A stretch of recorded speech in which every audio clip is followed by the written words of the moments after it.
Oh.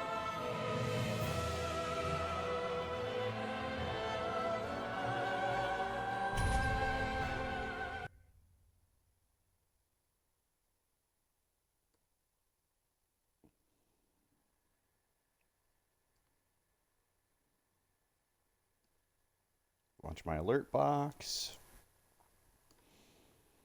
Alright, so today we're not doing anything in particular. We're still got Gloria. We're still working on covenants. I've been all around the maps sort of finding items that I forgot. And I forgot one early on, which would have helped me like mid-game when I was doing the lava zone, which was the flamestone ring.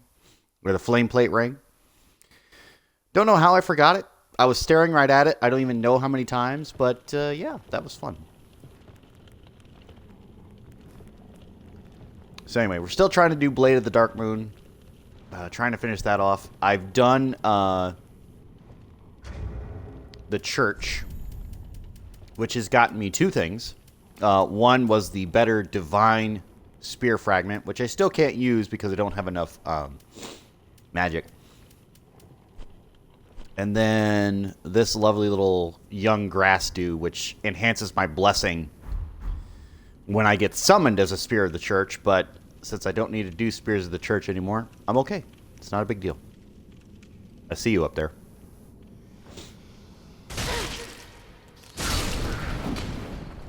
But the main point of today was to discuss my feelings about Dark Souls, or at least this being my first Dark Souls experience firsthand versus through other people's playthroughs or anything like that. There's always been that sort of meme going around like, oh, Dark Souls is super hard or something like that. And honestly, I don't feel like that's the case. There are definitely difficult sections and poorly designed sections for sure. But ultimately, this is a good game. The lore is really good. The backstory is really good. The writing's well done, if not a little bit too. How do I say this? It's a little too come to your own decision about what this actually means to you. Like, oh, well, Link the Fire, blah, blah, blah. You know, nobody actually tells the truth in this game. So dark, light, doesn't really matter. Nobody tells the whole truth at any time. Like, even the Firekeeper herself, as much as important as she is and as integral to the game as the Firekeeper or anybody else is to the plot of this game, they're all basically lying for their own gain. Which, you know, that's fine. The only one who really isn't is Siegward, but I think that's just because Siegward's a trusting fool versus anything else. Don't get me wrong. Again, love Siegward. Love him. He's great. Onion Knight is my bro. But, you know, he went into the Yorm the Giant fight, and he had the Storm Ruler and everything else.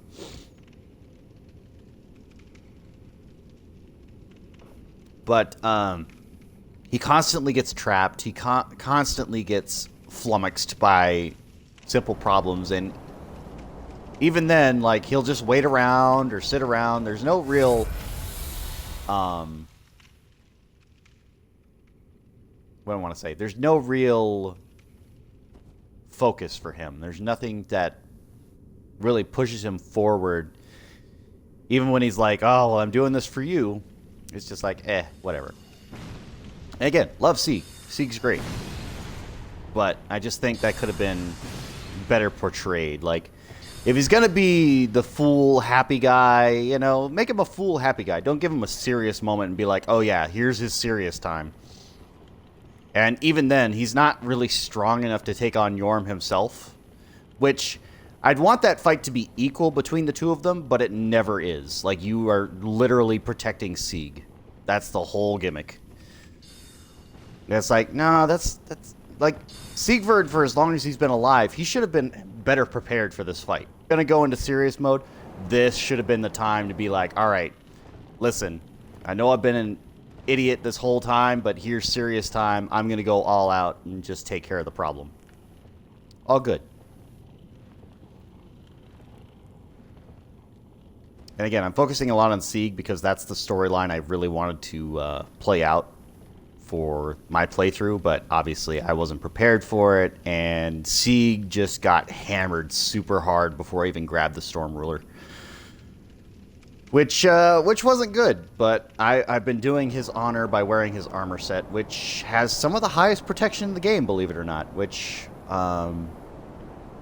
I figured there'd be more sets of armor that had better protection, but no. Sieg is a Vitality Hound.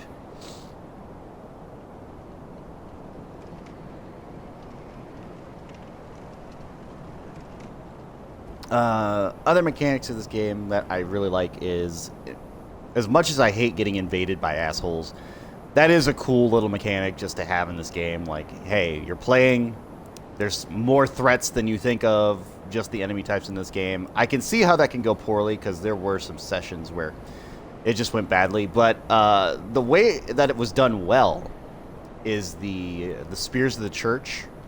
And I did that 1 or 2 times, I believe, on the stream. Maybe I didn't, but I did 30 rounds of that, so I did get as many spear fragments as I could, so I got the max Spear of the Church item, which is fine. So I'm part of that elite group. But, yeah, doing those invasions, that's super fun, but they know it's coming. Like, the player characters know, hey, you're going to enter this zone, there's going to be somebody who pops up, could be any random Spear of the Church, and, yeah, you're going to have to fight them. So it's a dedicated PvP, which is great. And a lot of the times I'd fight against 3 or 4 guys, or 3 guys in a row, just because they summoned their Sunlight Bros, and that's fine. Because Warriors of Sunlight are usually really prepared for that sort of fight, because they basically put down their summon signs. They're like, yeah, you know, this is gonna be a difficult fight, but we're gonna help you out. I think everybody's dead here. So I think that was really well done. I like that. Bosses, for the most part, have good patterns. The one that I really didn't like was Midir. And again, I think it's explained better by other people, but to explain it for myself, Midir is a boring, very long, drawn-out boss, and I get it. He's supposed to be a dragon, he's supposed to be a tough fight, but he's not really an interesting fight. His cycles don't really change much. He gets a dark explosion for his second phase, and then that's about it. Or he summons the this human soul dregs, which is like, alright, fine, whatever.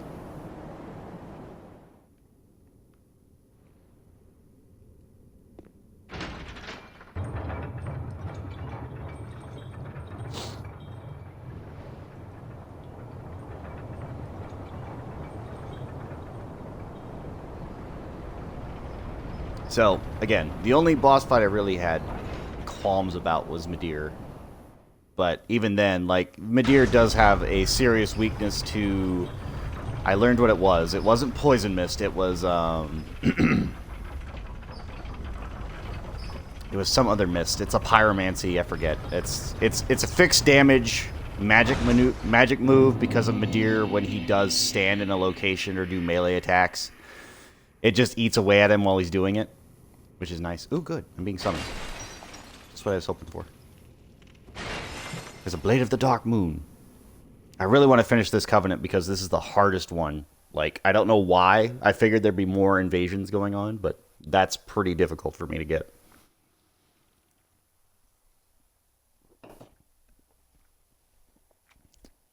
And obviously the last one I'm going to do is Rosaria's Fingers because that's the easiest. You basically just keep invading. You just invade, and as long as you win, you're fine. But yeah, so as a Blade of the Church, I had a lot of really good battles, and I was very happy about that.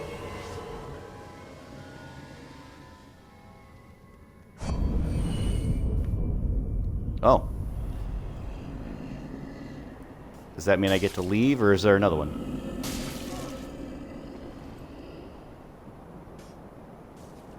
God, let me get there.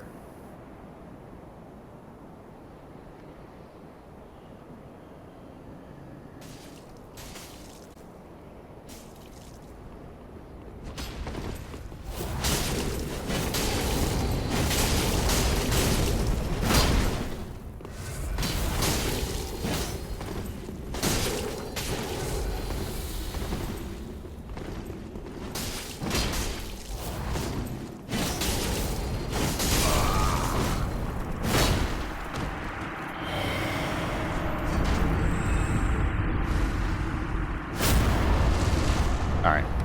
Good job. But yeah, so that's like a high invasion zone there. Which is fine.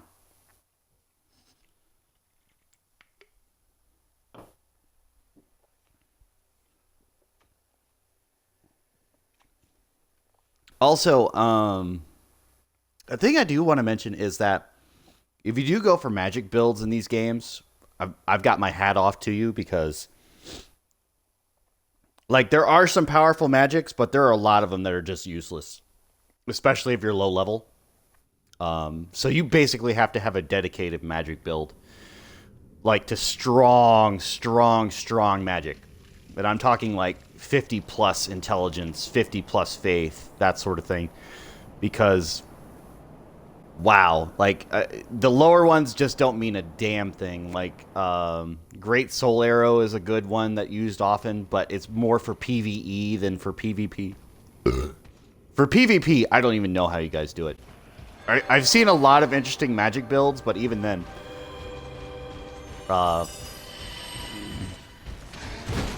nothing really struck out to me as being easy in that regard.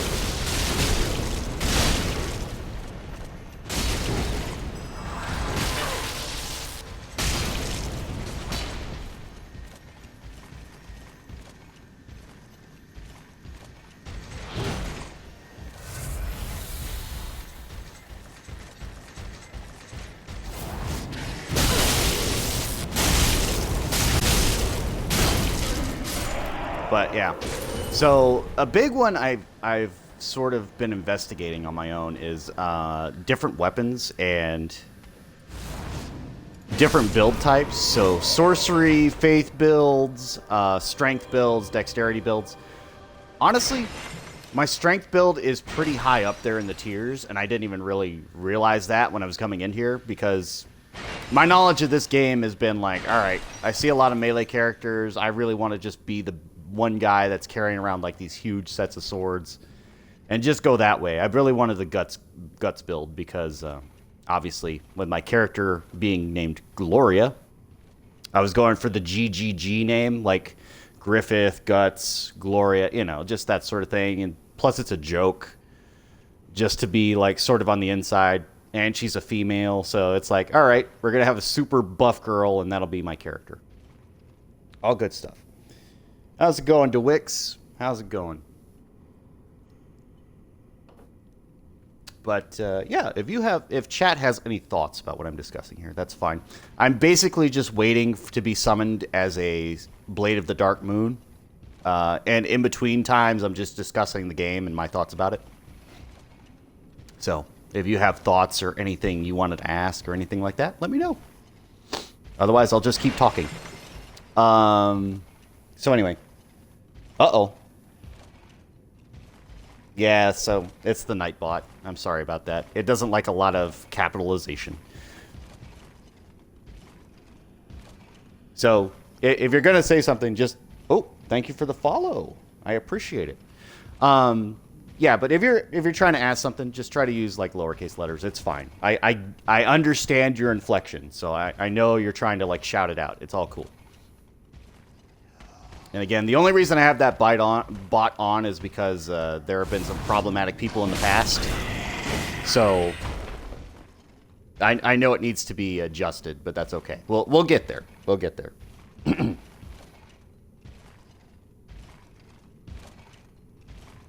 I could fix that a little bit later. I can turn off the caps, because maybe caps isn't that big a deal, but it used to be a big deal.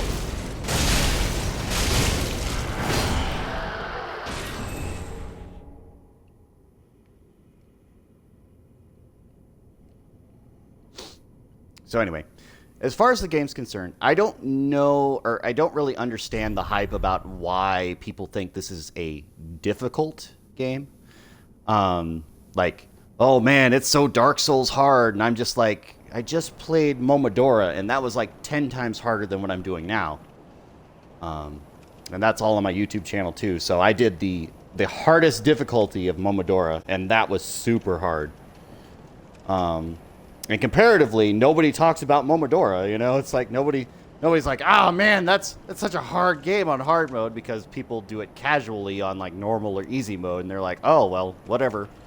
But then they don't up the difficulty, so it doesn't matter as much.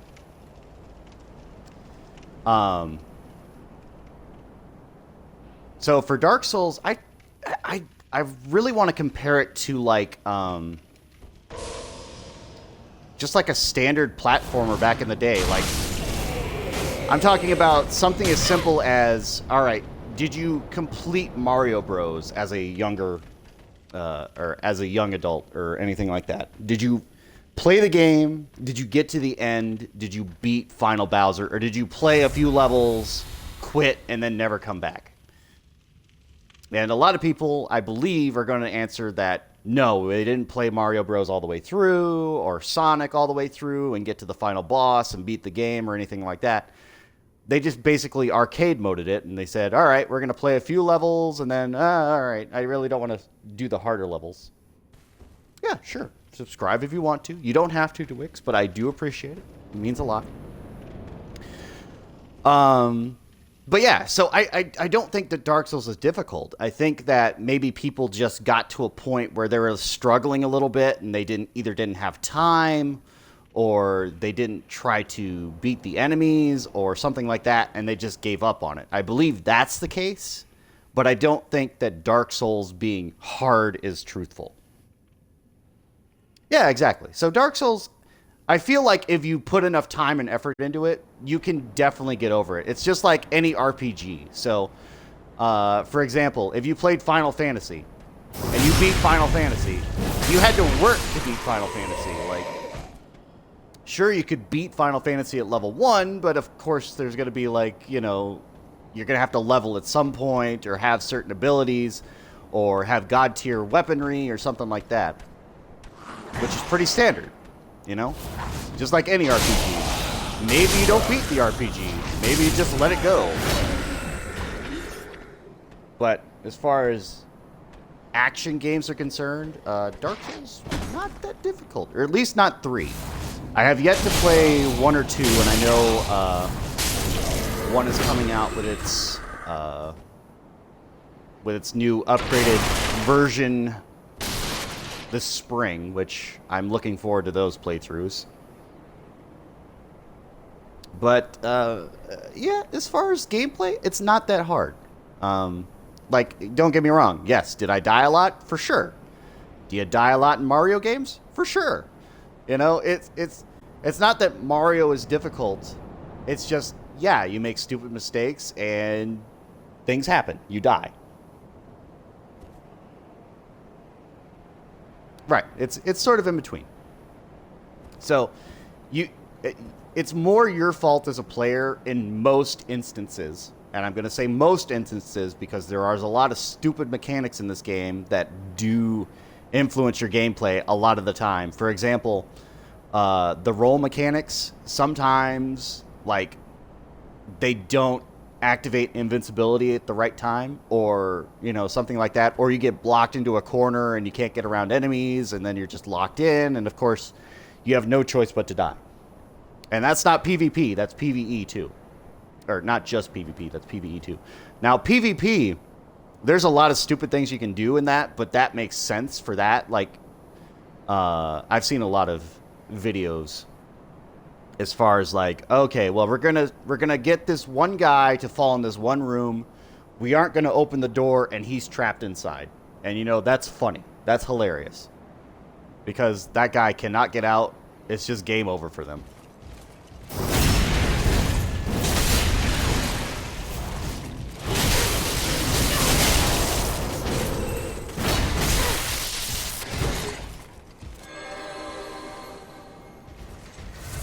Take a sip here.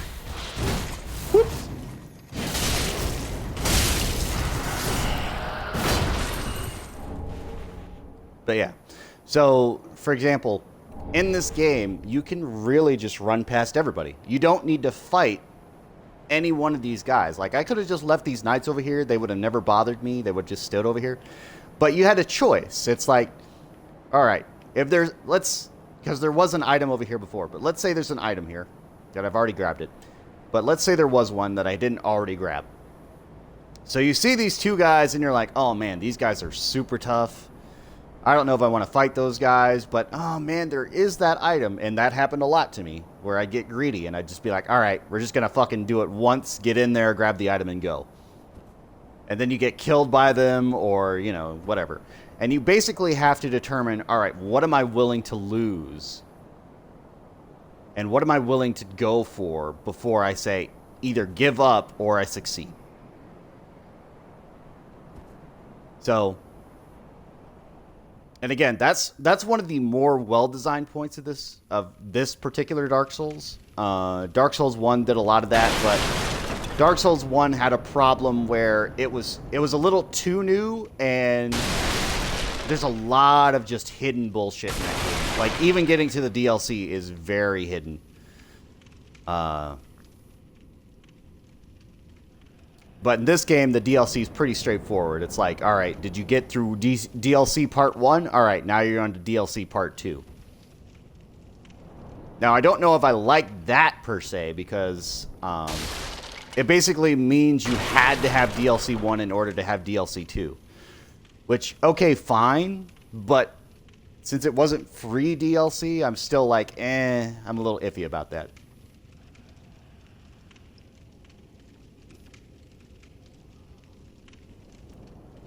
Because did we really want to play through the Painted World of Ariandel?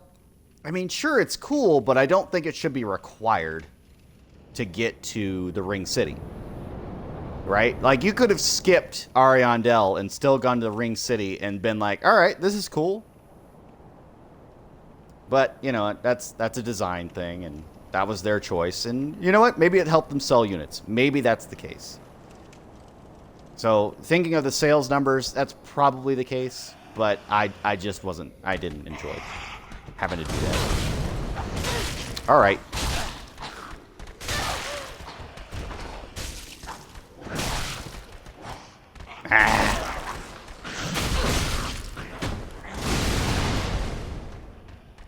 Excuse me for a moment. These boys, they need my attention.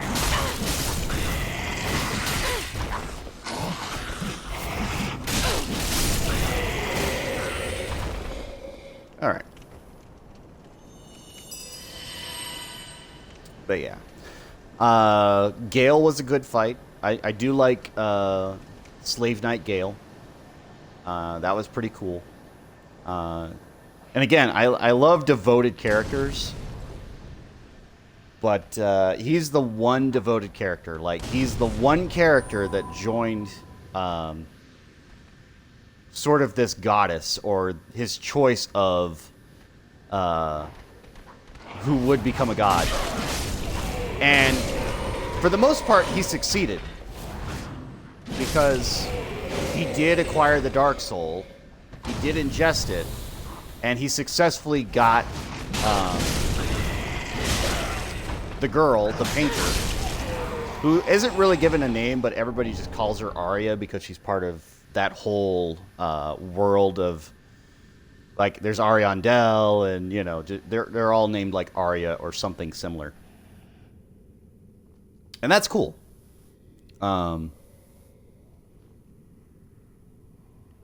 So, I like the idea that she could be named Arya. Or, yeah. At least along that same terminology. Like, it would probably be like Ariel or something like that, but for the sake of the game, she's only simply known as Painter, because they don't give her a name.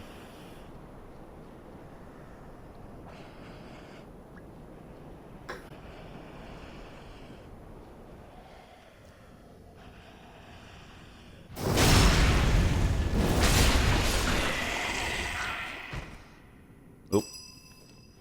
I need this.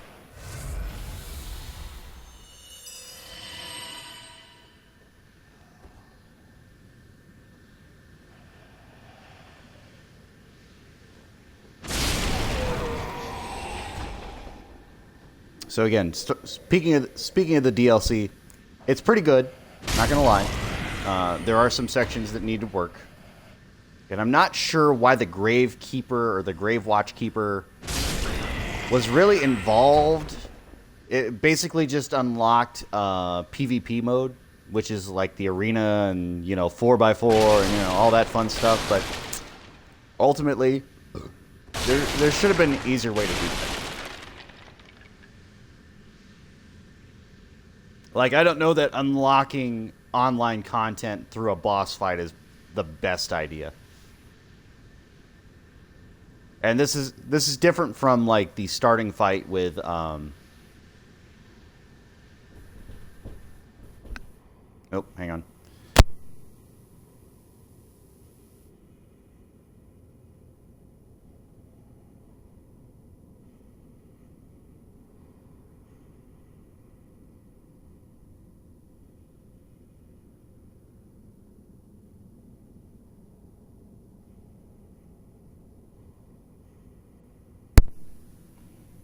And again, you're sort of seeing what I had to do for the Spears of the Church, because I was doing this a lot too, just waiting to be summoned. So I just go through and play the game like I normally would, and then wait for the summoning to happen. And it would happen at weird times. But the other part of this that is a problem is embers. So embers in this game, they do run out. There is a finite amount of embers. Now, the way to get around that is obviously to play online, and then you can just, go in there and do anything like that. But the other part of this is there's no way in offline mode to play this game to its full extent. And what I mean by that is, say you wanted to level up a Covenant, you could not do it. You cannot do it. Like, there is nothing built in offline mode to help you really level up the Covenants other than a possible, and I'm talking about a minimal chance of a drop from certain enemy types.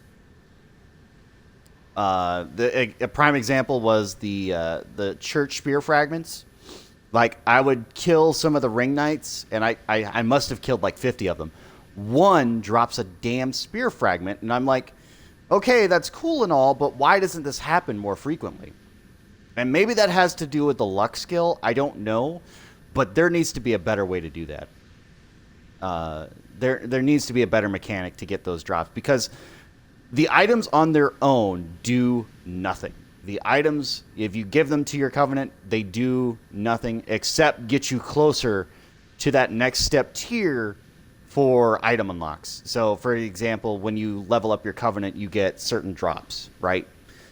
But yes, that needs to be better implemented. And obviously, it's a little late now. This is like, I'm playing this game well after its launch date and after all the DLC's been released and all that sort of stuff.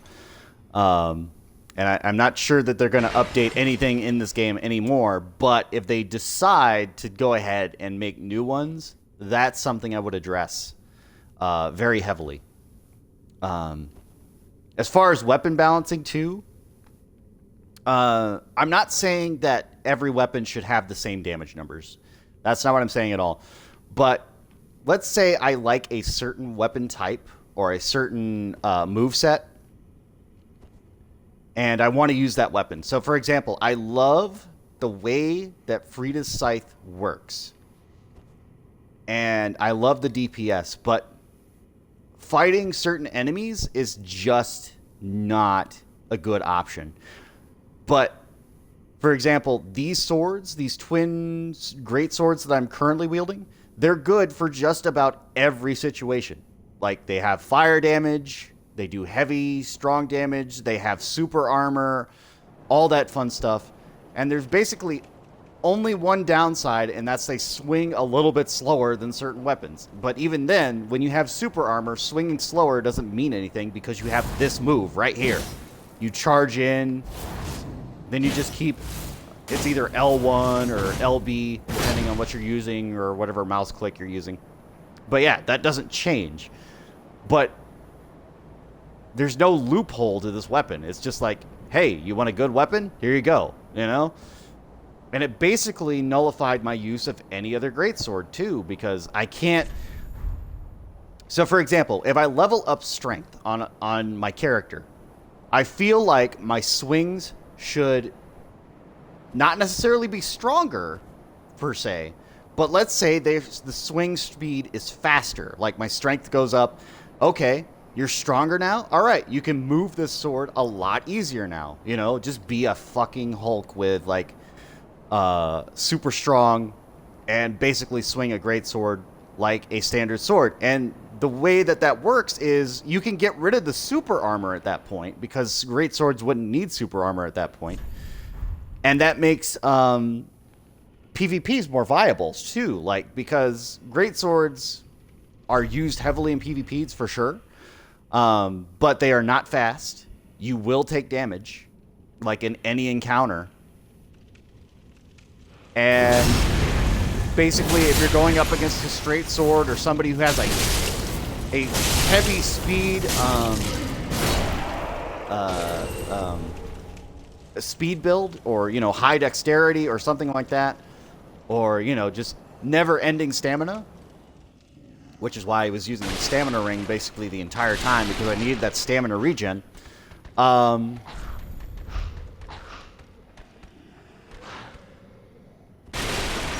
Then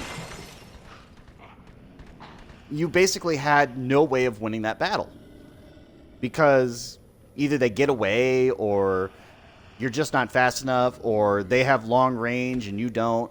And part of that is being prepared for a fight, and I get that to an extent.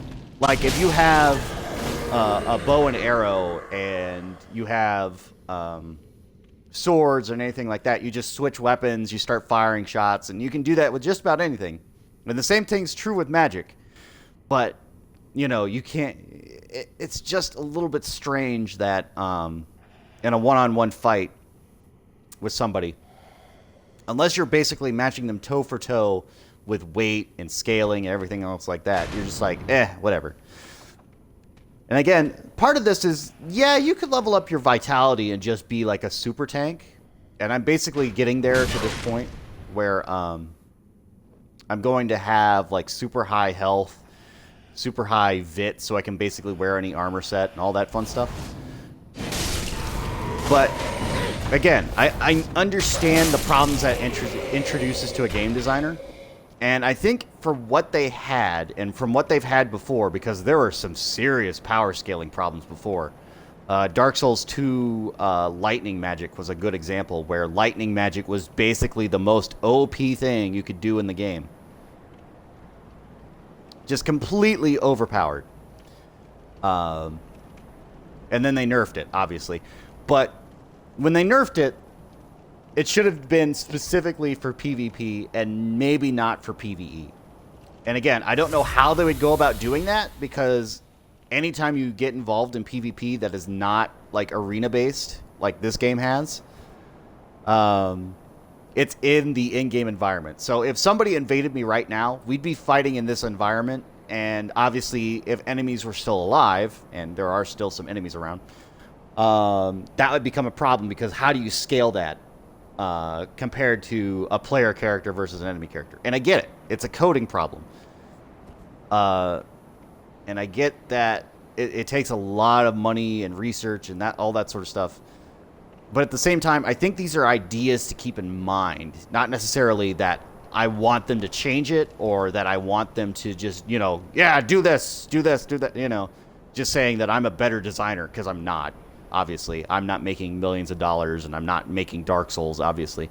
I am playing Dark Souls, though, so I feel like having better balance is always a good thing. So if you can scale it properly without, like, nerfing, that's the better way to go. Because the second you nerf something, everybody's going to drop it. Everybody's going to lose it. Or they just don't get that patch, or, you know, something like that.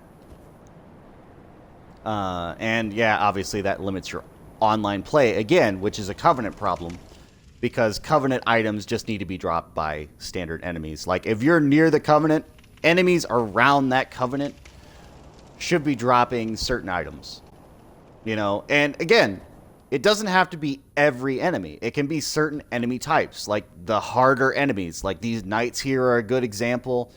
It's like, hey, you beat a knight? All right, here you go. You get a sunlight medal. And that's fine. Like, if you did it for every standard enemy, obviously people would break the system. But, you know, if they're making it a battle or something like that, that's fine. You can make it a tougher enemy. Or you can scale the enemy up. And I'm okay with that. Which is what basically the Red Eyes enemies are, or enemies in Dark Souls 3 that have red eyes. They are the tougher variant of an enemy type. Which is fine.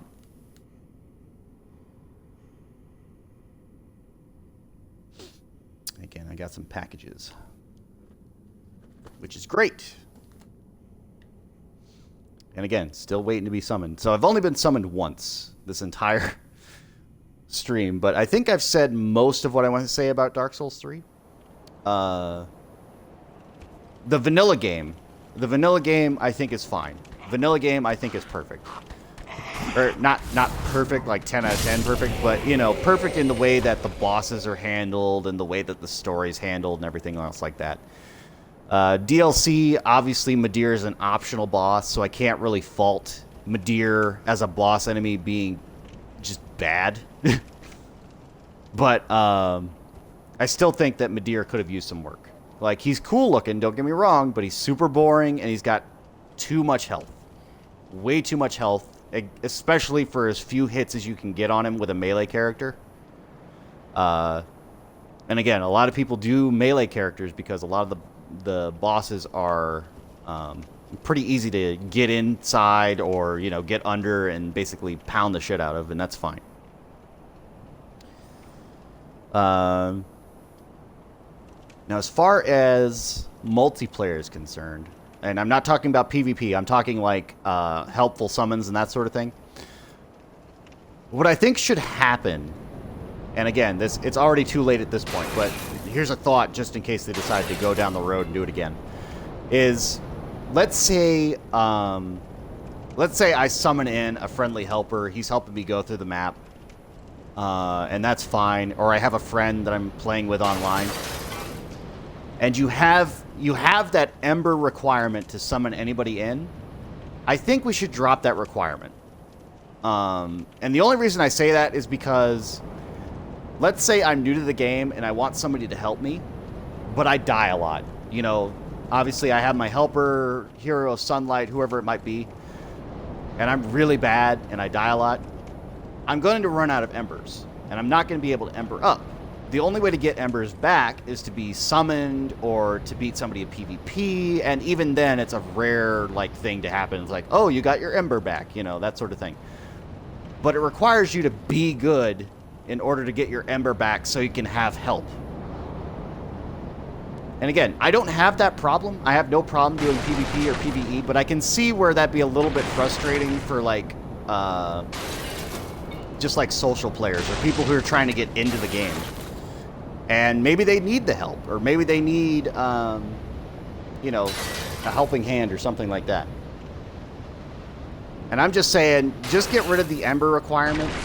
I know that there is a ring that you can put on this game, but again, I don't think it should be hidden behind a ring or anything like that. I think it should just be, hey, if you want the help, you can summon the help at any time.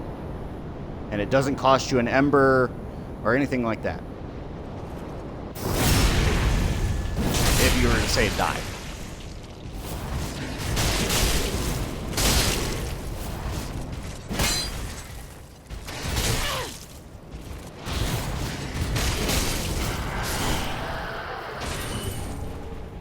Again, I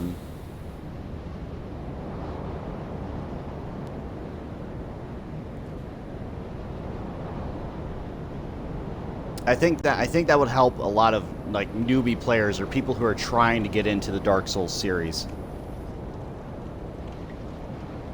Or maybe just people who are just trying to play casually. And that's fine too. Like people who play this game casually, I'm okay with that. Like you don't have to beat the game. It's just like, all right, I'm just going to play around for a bit. If I die, I die. Great. You know, all that fun stuff. And I'm okay with that. I'm cool with that. And again, that opens up a lot of replay value. That really does.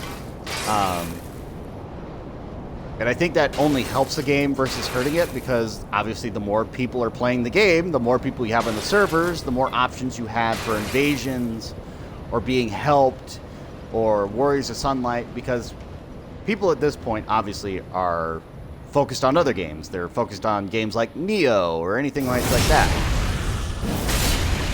Or they're focusing on the next project that From Software has got coming, which hasn't been really explained a lot yet, but I'm hoping to hear good things. And people are like, oh, it's going to be Bloodborne 2, but who knows? It could be anything. And again, am I saying that you have to do this now, and does it have to be for Dark Souls 3?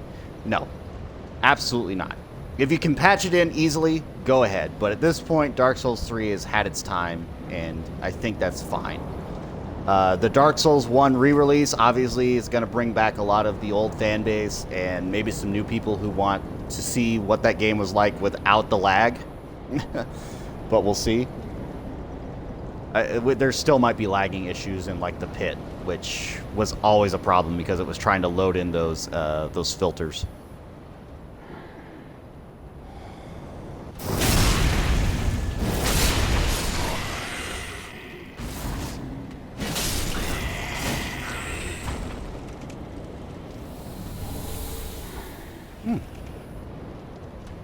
Again, I do like weapon drops from enemies. That's pretty cool. So, that's not a new mechanic by any means, because even in Dark Souls 1's, like, if you cut off dragon tails or something like that, you'd get that weapon.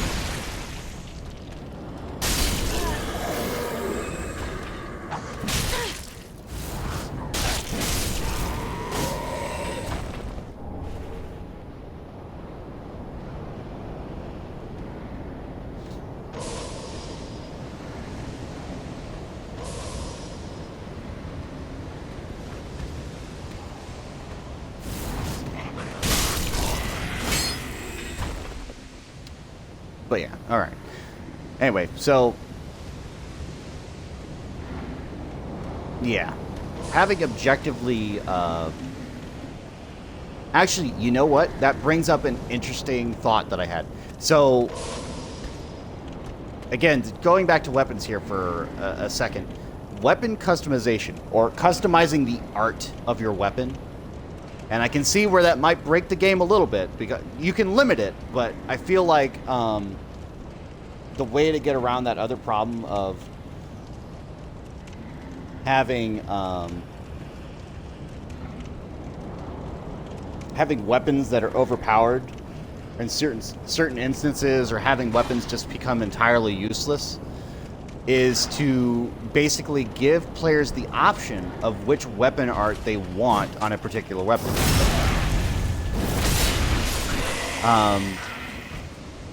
And a mechanic of this game is infusion, obviously. So you can make weapons that are standard weapons. They aren't specialized weapons or boss weapons. You can give them the option of being like fire or lightning or magic. But the problem is that even with scaling buffs, in a lot of cases, the damage doesn't change enough to make those viable. So you basically just want to use the standard infusions, like Heavy Gem, or Sharp Gem, or, you know, Shriving Stone, to just make it a basic build, you know, without having gems at all.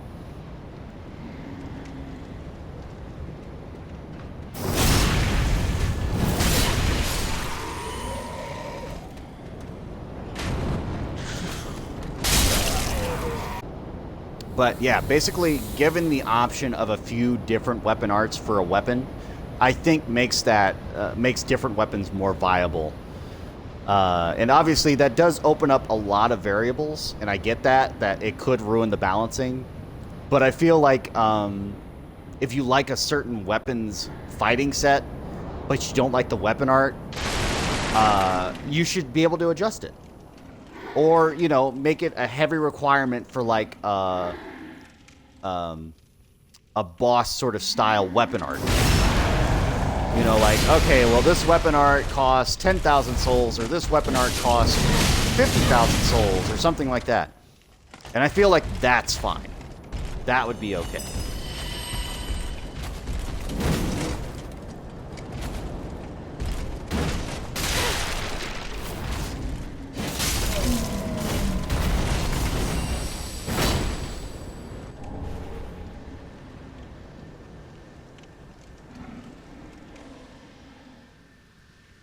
So just thoughts I have.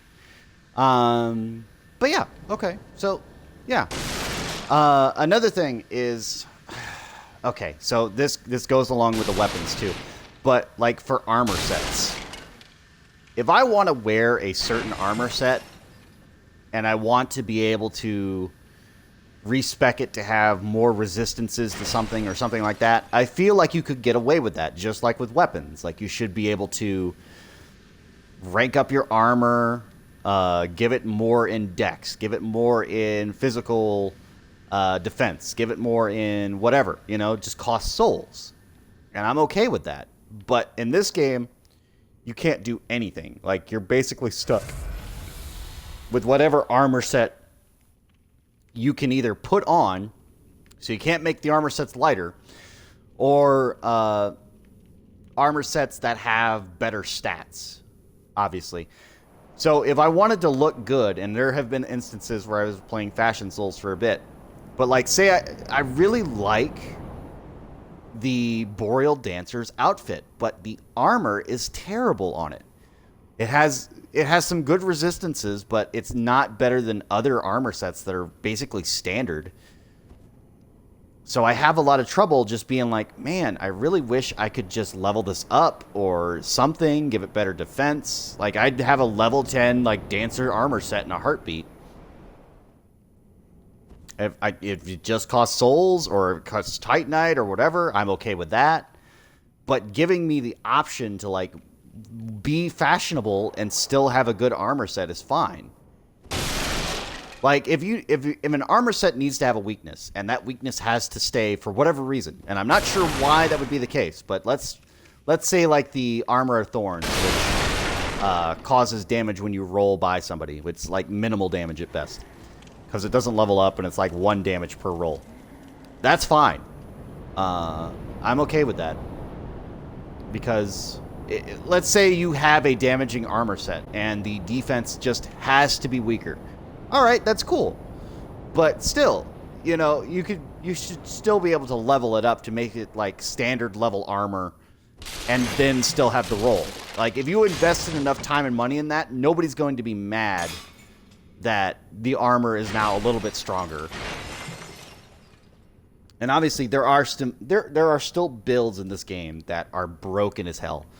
A lot of ones that I see are like sorcerers with the dark flame magic that does dark and fire damage and everything else, and it goes 5 miles in any one direction, and it has tracking and anything like that. And that's like, all right, fine, whatever. But I should be able to level up a set of armor with high enough fire resistance to be able to counter something like that. You know, it could be a specialized set. I'd invest in something like that. Ooh, look, an Ember Drop. That was good. But yeah, so I should have the option to invest in something like that, to be able to be like, all right, so I need something that does well against frost, I need something that does well against poison, I need something that does well against fire, and I can up its level or its defense or something like that. And again, this is for future Dark Souls games. This is not for this one currently, because obviously it's run its course. The DLC's done, all that fun stuff. But I feel like that should be a viable thing.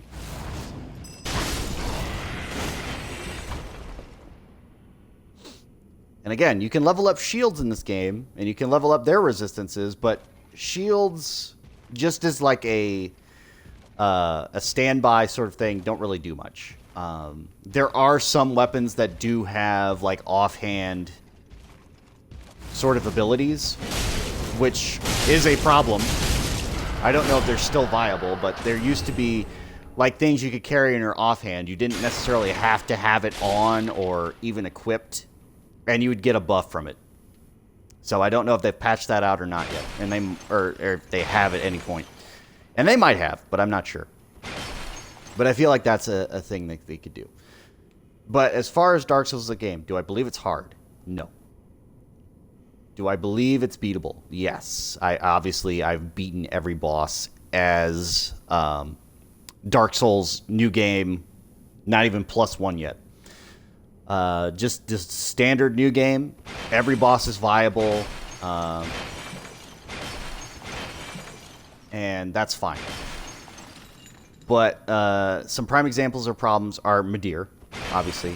Again, even as an optional boss, to even join the Church of Filianor, to join that covenant, you have to kill Midir. It's a requirement to join the Church, which I think is terrible, because why would anybody require that you have to kill an optional boss to unlock something that should just be innately available? Like, I found the covenant, let me join. That should be enough. And that's what they did for the vanilla game. It's like, hey, you found the old wolf? There you go. You can join the covenant. It's right here. But requiring me to kill a Dark Eater dragon and then not have it have any weaknesses, like, or anything like that. So a good example would be like, all right, you want to join the Church? Have a high faith build, and faith damage will do, extra damage to the dragon, Or you summon in Shira, and Shira does extra damage, or helps you, buff you, and gives you an element that is, strong against Midir. That'd be fine. But with Midir's limited resistances, and limited weaknesses, I don't think he has any other than just pure strength weapons. And you can't bleed him, you can't cause poison, you can't burn him, you can't frost him, or anything like that. I feel like that's a problem.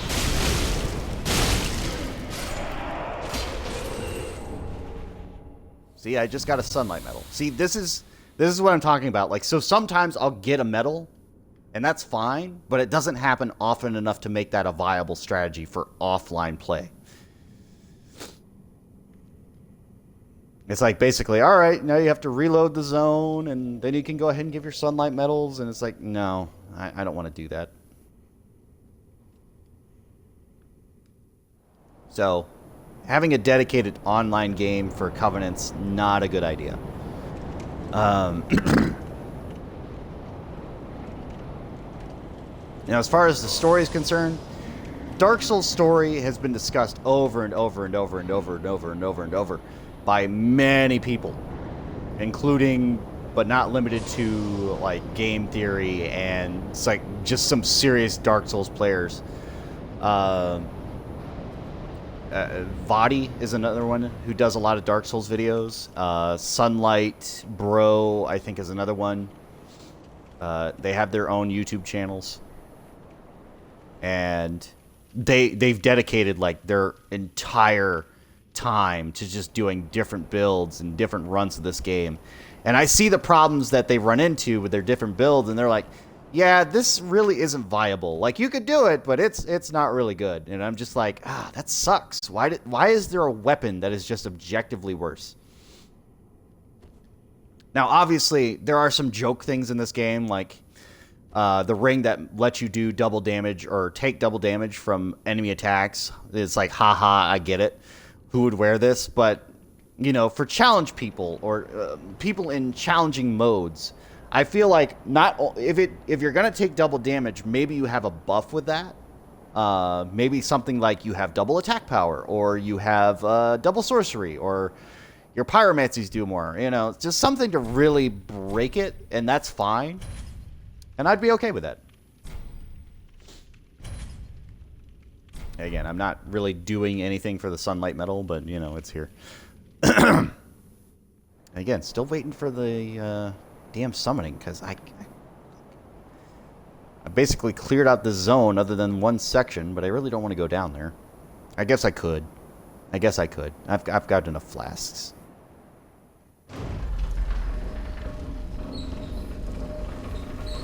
I think this takes me inside the church, which is probably not where I want to be, but oh well. Yeah, I think I just took the long way around. But yeah, that's fine.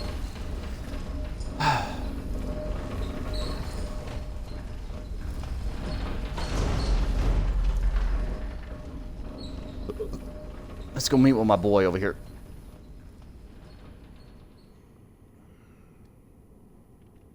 Yeah, a lot of people die in that doorway.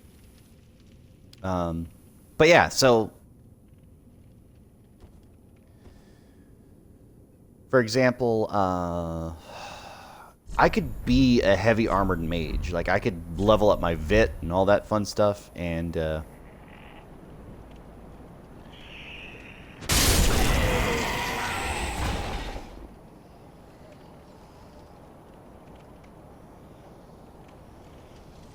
basically have a staff or something like that and do sorceries and that sort of thing, which gives me the benefit of both worlds of A, being a mage, and B, you know, being able to take care of those problems. As far as magic being a requirement, I've never really liked that mechanic in any game, which basically negates my options of wanting to even be a mage in PvE. In PvP, I understand why there's a magic bar, but in PvE, I'm just sort of like, it's not really viable. Like, it doesn't take from my stamina pool, which would make sense. Because let's use logic in this case. Let's say I am a human being in a world where magic exists, and I have an affinity for magic. But when I use a certain level of magic, if I want a quick recovery, I have to drink something. You know, that's fine. That's cool. But I feel like that could go along with like a stamina bar, right? In PvE for this game. Like that should be stamina use versus magic use, because let's say if I rested for a bit, like I'll just pop the squat right here. Let's say if I rested, do you think my magic would not recharge on its own? Because every time I go back to a bonfire, my magic comes back. So why is resting not a mechanic for like regaining health or regaining magic or anything like that? And again, I know for gameplay reasons why that sort of makes sense in some regards. But even if the requirement is like, okay, you have to do a certain emote and then, yeah, you can do a regen, but if you get attacked while you're resting or something like that, you get double damage or something like that. That'd be fine. And again, that's a little too late to add to this game now, but for later games, I feel like that should be a thought-in process. Just like, you know, maybe we don't need a magic bar. Maybe if somebody wants to regen, they just have to stand still for a while. Like, stamina can still regen while you're moving. Because obviously, like right now, yeah, if I'm running, my stamina is dropping. You can see it up in the upper left. But if I let go of the run bar, yeah, stamina recovers. Maybe magic doesn't. Or magic takes, like, a lot longer to recover. I'm okay with that. Like, I'm okay with, like, magic just coming back from certain locations or something like that. A good example is Kingdom Hearts, believe it or not. Where, yeah, you can use magic, and you can recover magic, but if you defeat enemies, they have magic drops, and you can regen a little bit of magic, or something like that, and certain enemies have more magic drops than other enemies, or something like that. Or another example, it'd be like Legend of Zelda, where you get these certain fruits, and you recover stamina instantly, or something like that. And it's like, alright, that's cool.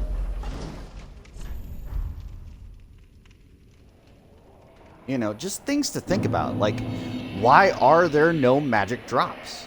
Why are there 0 in this game? Because that would make magic a lot more viable for PvE.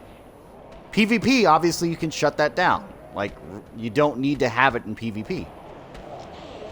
But the way to do that is like, alright, if you're being invaded, you get no magic drops from enemies or anything like that. Or, you know, if you are being invaded, you make it viable for PvE. That's fine. You just have to go fight enemies while you're being invaded. You know, that's cool. That actually works out fine. I'm waiting for the invasion. There we go.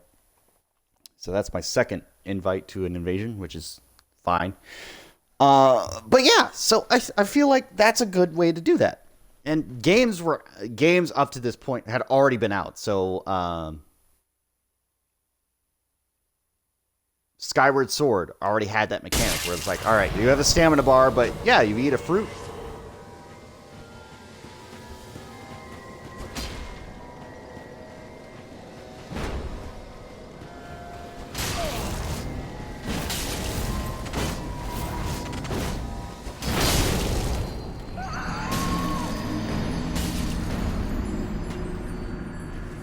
Gravity.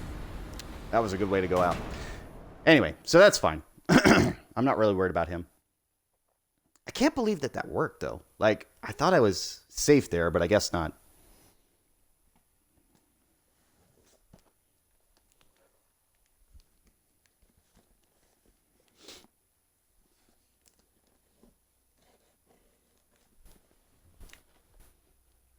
So, again, people joke about gravity in this game, and I get it. Like, it's fine. That's the way I sort of relate this to a platformer too. Is like there is a fall, you can fall off the map and that sort of thing, and it's like, all right, that's fine. That's honestly probably just lazy level design to have these endless pits with death mechanics on them. But that's fine. I get it. Like, you can't have too many assets or have this world be all open-ended without having problems.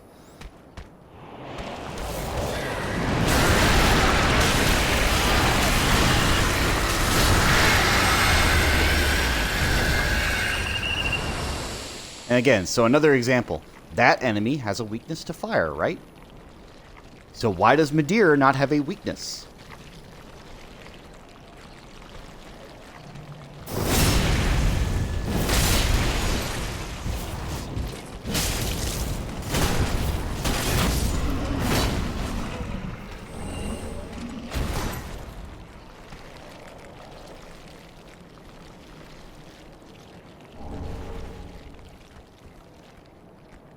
Another thing,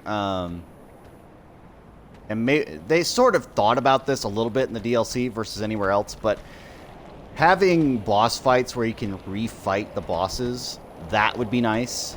I feel like that opens up a lot of replayability too.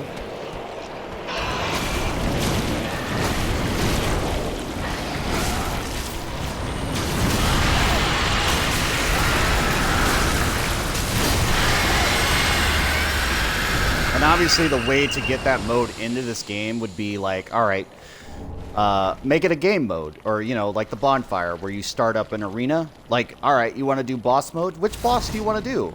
You know, and then do you want to have summons, or do you want to have partners, or something like that? And I feel like that would be a cool mechanic, and you could choose the level of the boss and all that sort of stuff, and just be like, all right, we're at the door, here you go. Now, as far as coding that in and that sort of thing, is that viable? Maybe. I don't really know myself because I didn't make the code or anything, but I feel like that wouldn't be too difficult considering that they did add an arena mode in the DLC. I don't feel like that's too big of a thing to ask for. And obviously, if I wanted to redo the bosses, the only real way to do it is to do New Game Plus, which means I have to go through every boss all over again until I get to the one I want, or I have to be summoned in to help somebody else out. But I don't feel like being summoned in to help anybody else out is actually the best way to do that if you wanted to do like a challenge mode, or say for speedrunners. It's like, all right, I want to do an all bosses run, hardest difficulty, level 1 souls, that sort of thing. And obviously there are players who do run through the game and do that sort of thing. But I don't feel like that should be a requirement that they have to run through the game and get to the bosses and all that fun stuff just to fight the boss. Because, again, we've seen these issues before where it's basically, all right, I'm just going to run past these enemies anyway. Screw them. I don't need to fight them right now. I'm going to fight the boss. That's it. Like, adding that level of difficulty, just like, all right, here's some enemies in your way before you get to the boss door. It doesn't really change much. At least not in the game's mechanics. Oh, good. I got it open. Hey! I am a little disappointed that I did fail that mission, though, because given how long it took me to get in there, I should have been more cautious, thinking back on it. But, oh well. It's just going to be a timing thing. But yeah, so I'd love to open up this discussion to anybody else who has thoughts or opinions about this game. Whether it's in the comments of my YouTube video when I push this out or anything like that. And I don't feel like anything I'm asking for is too out there, but maybe I am asking for too much. So that's fine. You are allowed to criticize me for my thoughts here. But I feel like if I wanted to go through this game with, like, say, a broken straight sword, and I leveled it up all the way or something like that, I feel like that should be just as equally viable as any other weapon in this game. I feel like I should be able to level it up to a point where this is a god tier broken straight sword and I can just wreck bosses with it. Or make it viable with a move set or something like that. As well as not being able to level up armor in this game, which is a problem. Because certain armor types are just objectively better than others. And, yeah, that's just the case. Like, there's no reason for me to wear any other armor sets, especially if I'm going into PvP, unless we're talking about, you know, like weight problems. But obviously with my vitality the way it is, this is probably the best set I can wear right now. But yeah, just, I feel like there's a lot of things that could be more viable, you know? So if I have a level 10 knife, should that be any different from a level 5 boss weapon? You know? And the moveset can be different. I'm okay with different movesets as long as they both have an equal chance of winning in an encounter with each other.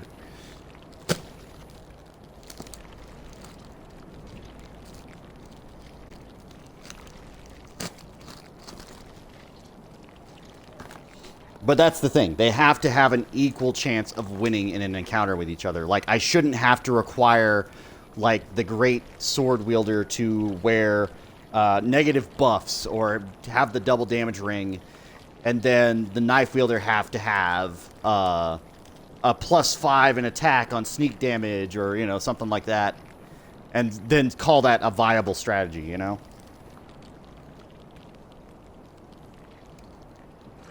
And again, some people like challenge modes, and I'm okay with that. Like, that's okay.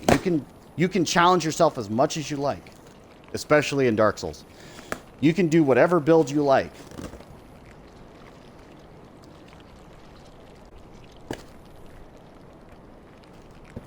But I don't think that if you're going to do that, like, you're going to challenge yourself or not level up the weapon, that it should be any less viable to beat a boss or anything like that.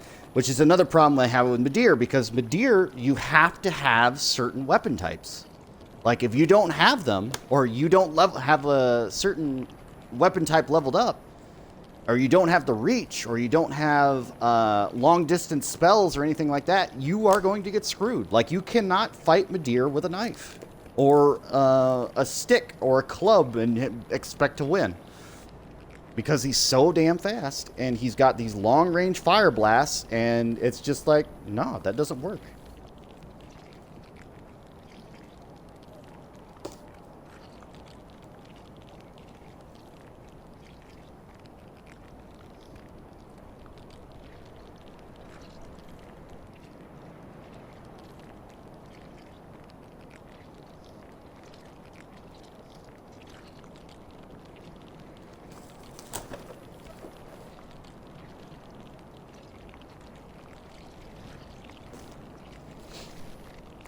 I'm just looking over my my box here.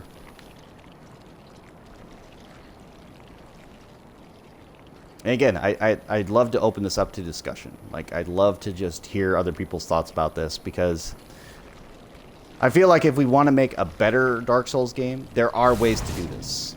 And I don't feel like people are as critical of it because of where they've been before with this game, like Dark Souls 1, Dark Souls 2, where it did have its problems.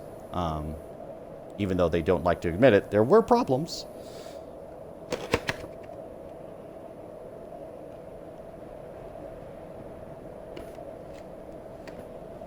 Basically, I'm just going to wear out the...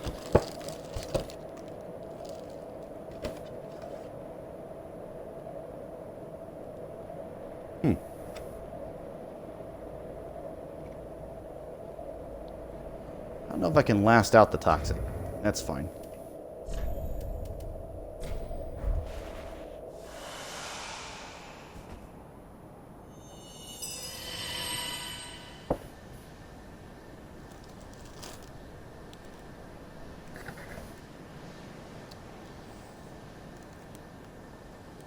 Hi, mean. Hi, mean. Who's mean?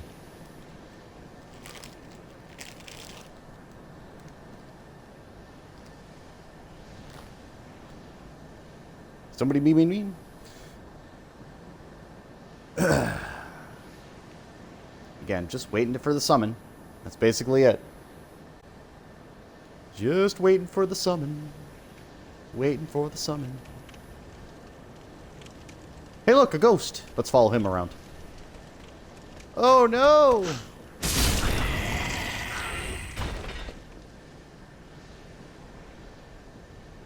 And again, like, I will say that this Covenant in particular, like, as much as I love being in the Darkmoon Covenant, it takes so goddamn long to get summoned into anything. It's like, the requirements should just be, is somebody being invaded? Alright, protect them as part of the Darkmoon. You know? It shouldn't be like, alright, well, they have to be a part of this night group, they have to be invaded, and they have to survive long enough for you to get in there, and... It's just like, alright, come on.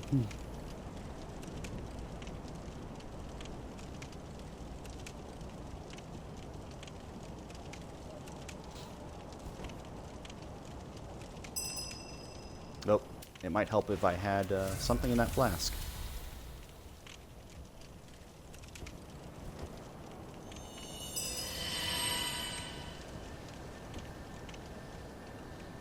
And again, I'm trying to go for leveling up my faith. So I'm trying to get a few levels worth of souls here. But, yeah. It's going to be a minute. It's going to be a minute. I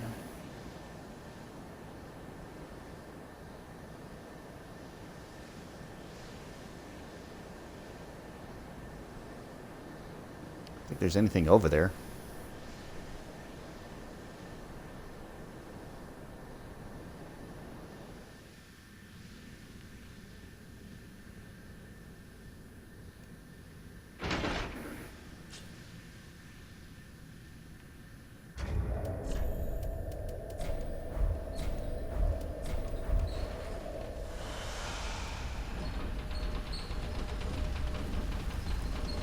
Wow, you are a slow elevator on purpose.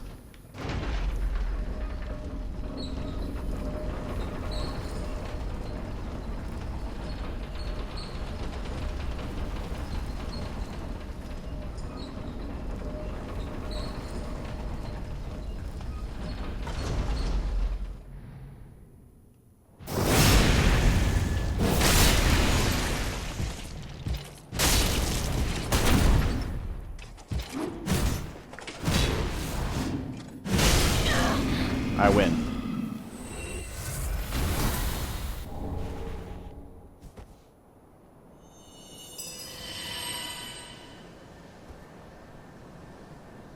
I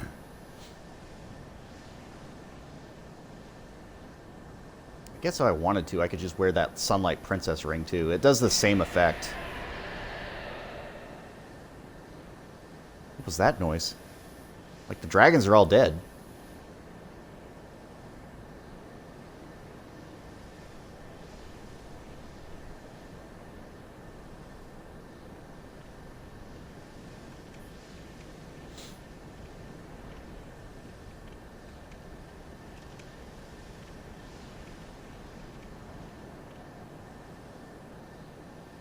Again, so objectively speaking. So, I guess I will give a percentage of what I feel like this game is compared to other games. Dark Souls is unique in its storytelling, its gameplay style, and everything else, and I do enjoy that. I do enjoy the fact that From Software has created Dark Souls, so don't get me wrong there. Mechanics are really solid comparatively. There was a lot of balancing that they have done, but I feel like that still needs to be improved. And I feel like that they could improve on it. And that's fine too. But objectively speaking, it's not a bad game. I definitely believe that it does deserve as high scores as it gets. I do believe that the fan base is pretty solid. The Let's Play community has accepted it pretty strongly, and I agree with that. And people who are objectively just all in on Dark Souls, man, you have a lot of different builds you can work with, and different game types, and different play styles, and all that sort of stuff. And I feel like that's a strong field for Dark Souls, because you do have a lot of options, especially for like speedrunning or challenge modes, or just basically making it as difficult as you want on yourself, or as easy as you want on yourself, and getting through this game. And I love Soul Level 1 runs, which are pretty good. Or no damage, no rolling, those sort of things. Those are really great. And I feel like that's pretty strong. But I feel like those also point out Dark Souls' weaknesses as well, which, again, for speedrunners, that's great. That's wonderful. But I feel like everybody could manipulate those if they wanted to. It's like, all right, you want an objectively great PvP weapon? Here's your set, here's your build, you're going to kill everybody no matter what they've got, you know? And then everybody's got the same build, or everybody's got a similar type build. So that sort of makes PvP a little bit less interesting.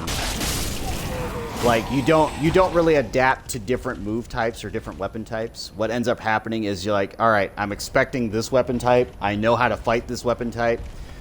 And it's basically, all right, here we go. But if there's something that's just objectively more powerful than everything else, then I feel like that needs to be addressed.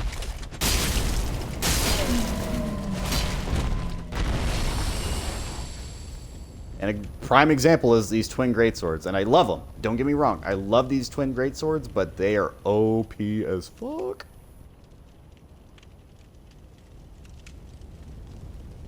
Like, not only do they do strong physical damage, but they scale with everything. Even if it's just E for faith and faith and sorcery, like having that even like as scaling options, and then having a C in strength, you know, just makes this one of the top tier strength weapons, because it's like, all right, it's not really a higher tier requirement for strength. You can't two-hand a single weapon, but you can have two swords and make that a viable option. And the moveset is really, really strong. So having a fireball that you can launch at pretty much any time, like this, is pretty strong. Not to mention, if you follow that up with either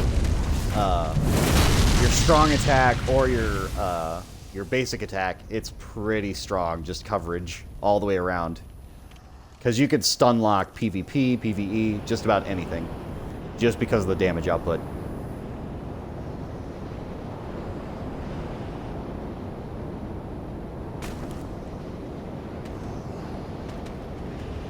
Which, for example, if I went against a standard greatsword or ultra greatsword build, this outclassed them. Like, I've had these fights where I've went against other ultra greatsword users, and this one attack right here, I know why it's there, and I know why it's super good, and I know that a lot of people love it, but it just takes everybody out with a single hit if you get it correctly. You can still lose with this setup, for sure, because obviously you've seen me lose already. But it's really, really strong. And having it not be equalized out is it's a little weird.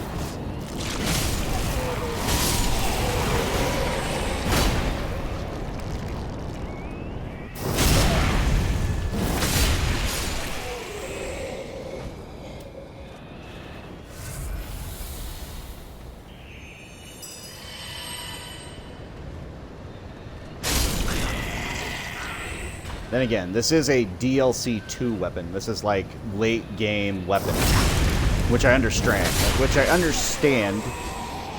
But for PvP purposes, I can see where this would be problematic.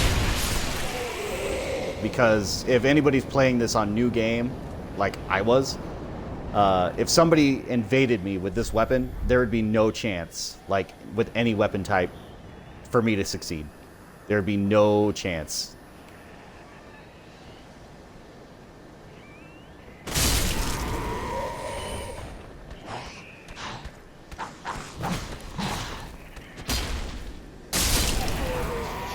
Again, one-handed, it handles like a standard greatsword. Versus an ultra greatsword, but it's pretty strong. So, yeah, ultra greatsword paired. A paired ultra greatsword. That's ridiculous. I love it. Don't get me wrong. I do love it. It made a lot of fights very viable for me. But just like with my Karthus greatsword, my curved greatsword. It's just like, alright, this one's objectively better than the other greatswords. It swings faster, it has a long range, and it's just faster to swing. Not to mention super armor. And again, ultra greatswords all have super armor. Doesn't matter which one, they all have it.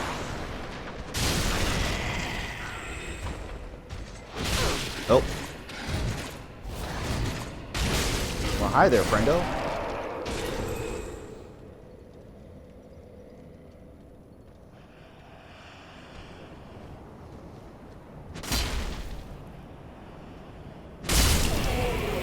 Again, I'm sure I'm not saying anything new to anybody else. I'm sure I'm not saying anything new or that you haven't heard before from other players, but I figured just giving my opinion from how I feel about playing this game, especially doing a strength build, which just seems to be... It really does seem viable for any of the mandatory boss fights. Yeah. Like, there isn't really a boss fight where magicians really outshine, as far as I can tell. And I'm sure that's wrong. I'm sure there are some bosses that aren't really, are really more viable with magicians than anything else, but considering just the ease I had with certain bosses, like the Dancer of the Boreal Valley and everything else, like, even with help, like, having helpers around, that should still be a little bit tougher of a fight, I would think, but I just didn't have that much trouble. I fought the Dancer twice, and that was it. Sullivan, like, you can't really even do a magician build for that, because Sullivan is a sorcerer, and that means higher magic damage, so that doesn't really change anything there.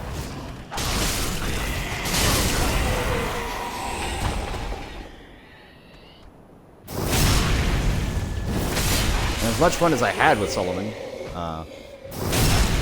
coming back as a viable summon for that fight for somebody else. Once you have the pattern, it's fine. And of course, that's true for just about any Dark Souls boss. Like, if you have the pattern down, you can basically fight anything and just be fine. Came down to that, but it was a war of attrition. Like, it's super slow and super boring to fight like that, and I hate that.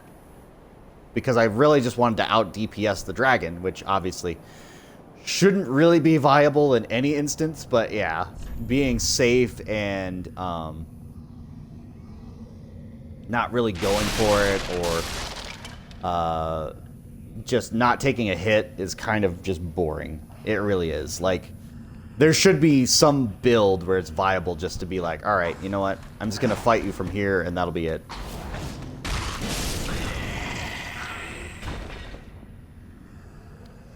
In the hole. In the hole. In the hole. In the hole. In the hole.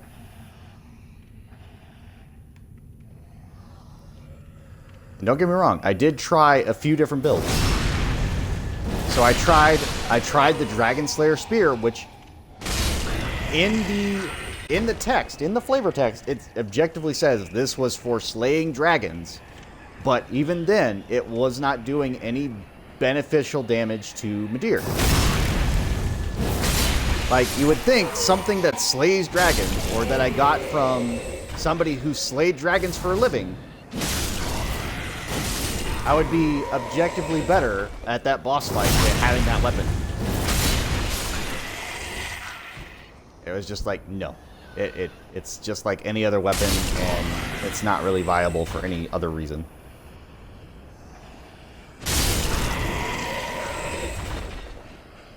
That'd basically be like saying, all right, and this is like a Scott Pilgrim joke. Oh, are you playing on Xbox to Wix? I can help you. Where you at? Where you at, bro? I'll do some Sunlight Metal stuff. I am playing my Xbox One, so I don't know if it's going to be cross-platform. I don't think it is, but...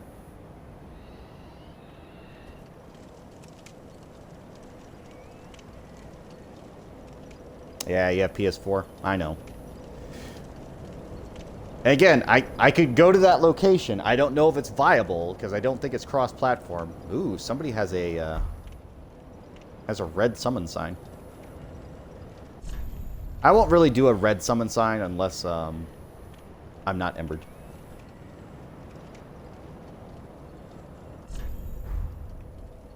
But this will be a good test. I don't know if it's cross-platform, but it'll be a good test to see if it is.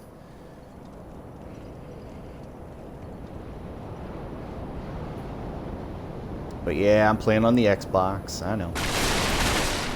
I really do want a PS4, but I really want it for different games. Like, I want it for Final Fantasy XII, and there was something else. There's something else that's coming. It was Street Fighter. Street Fighter V, the arcade edition.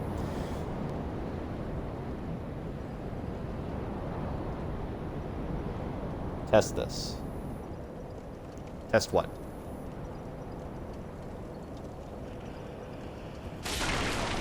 You need to tell me where you are so I can put a summon sign down. That's the objective here.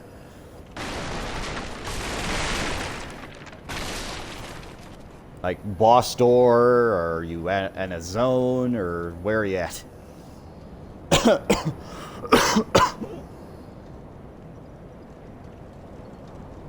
And again, you're right here?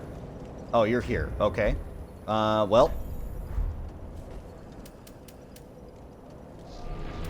I don't know if this is going to work, but we'll give it a shot. You should see one that says Gloria.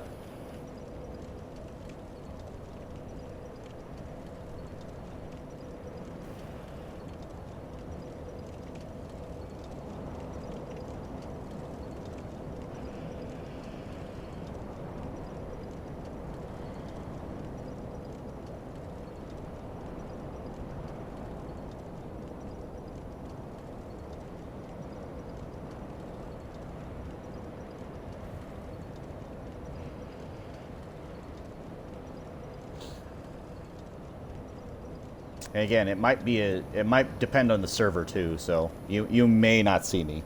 You may not see me there.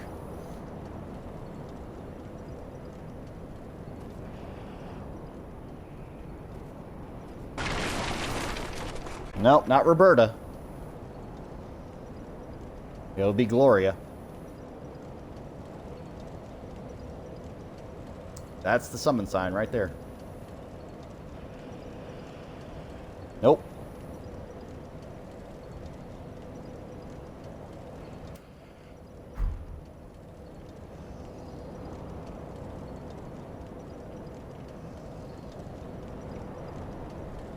Yeah. So, yeah, I didn't think it was going to be cross-platform. That'd be fun, though. That'd be interesting.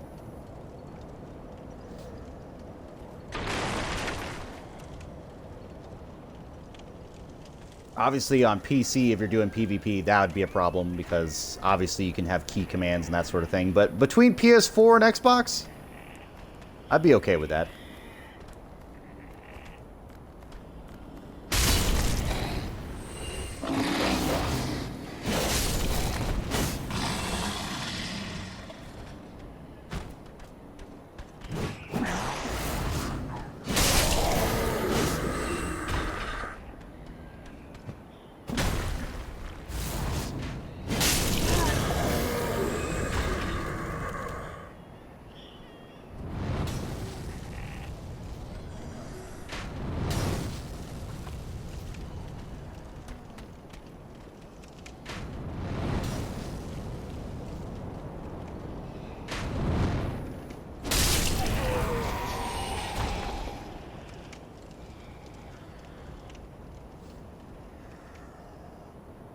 If only it was cross-platform.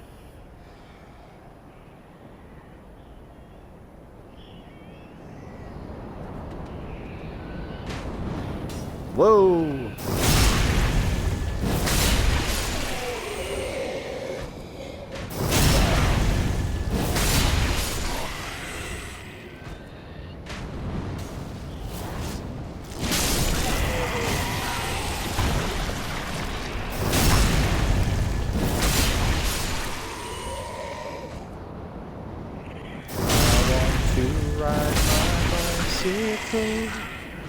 I want to ride my bike. I want to ride my bicycle. And I still haven't been summoned for 30 minutes. What is with the Dark Moon Covenant? What the hell?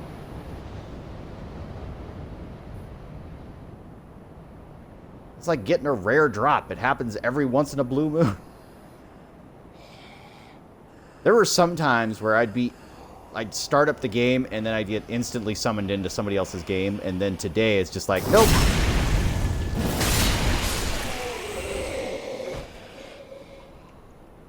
And I think it's because the Way of Blue is just objectively not a well-joined covenant, but having that as a requirement for you to join somebody being rated is a little absurd.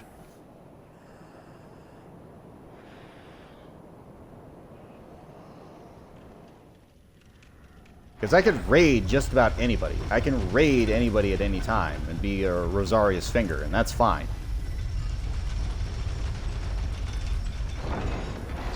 But the one I really like is the purple summon signs.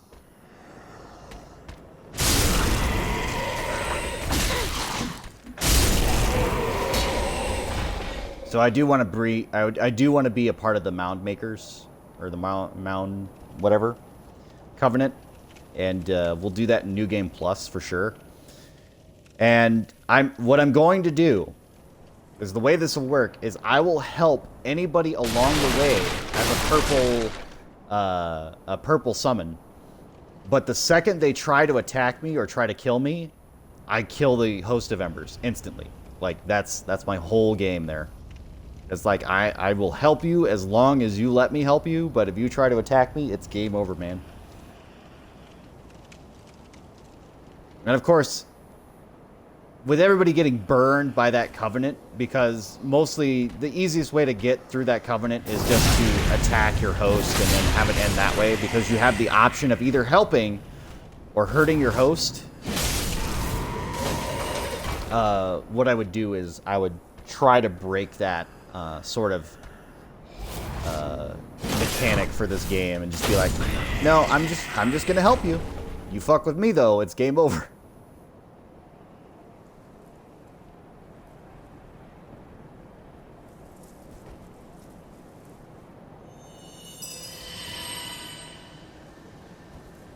Just trying to get to 200,000 souls at least, so I can level up a couple of times too.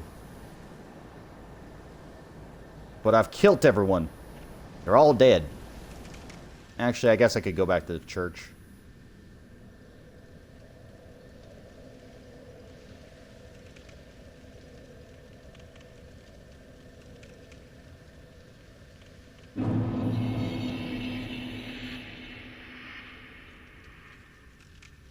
Oh. How did you guys come back?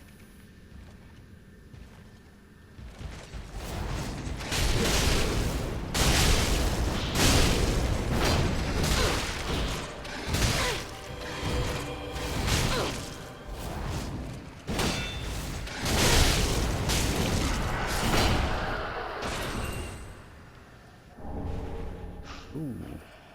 A lot of chunks.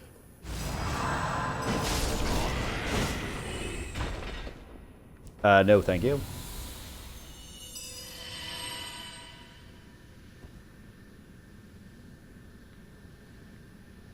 When did I rest at a bonfire? Or did these guys just come back?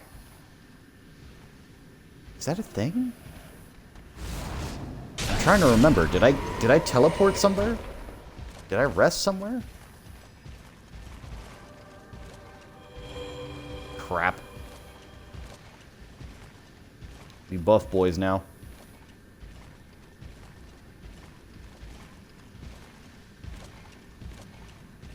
You're in range.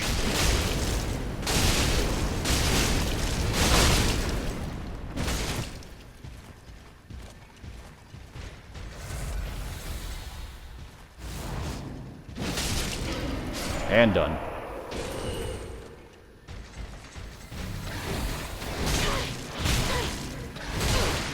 All right.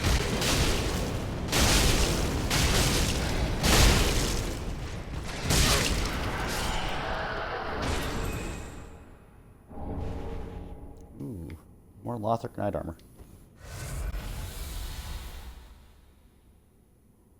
Yeah, I didn't zone out. Was it just because I walked too far? I guess it's just because I walked so far back to the beginning, because I don't know how these guys zone back in.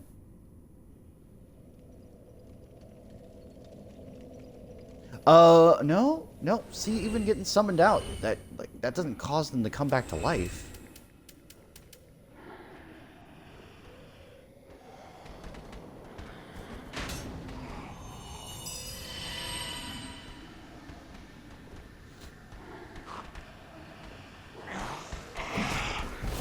At some point, I do need to level up attunement too, but not until I get my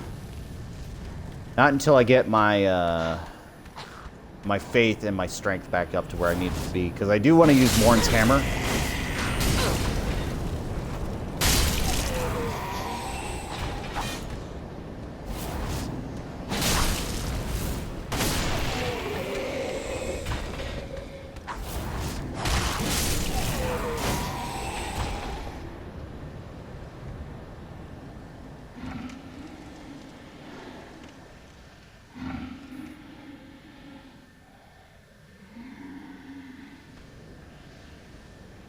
Did he fall asleep? Maybe.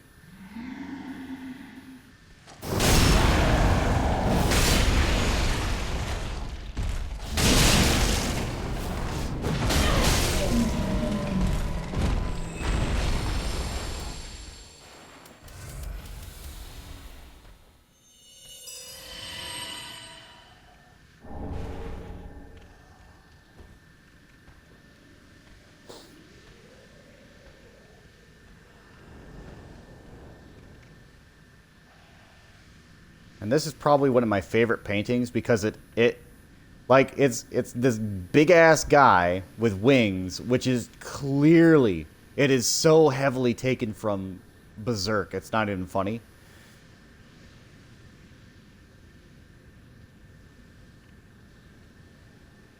Like that is strictly what Berserk was all about. Like that fat fucking preacher guy, and he gets wings, and he's all angelic, but he's still an evil asshole, and it's like, alright, that's cool.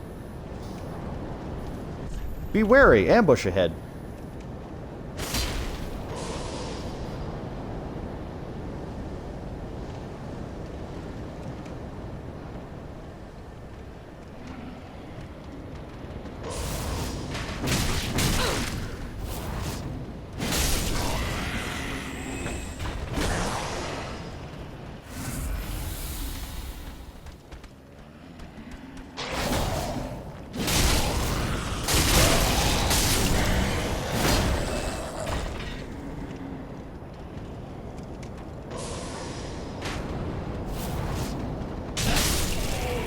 There we go. Standard bolts. Free bolts I'll take. Not that they're expensive or anything, but you know, it doesn't hurt. Yeah, I'm still not sure how these guys came back. I guess it's just because I walked too far. Like, through, like, 2 different boss doors, and it's just like, alright, we're back now. Okay.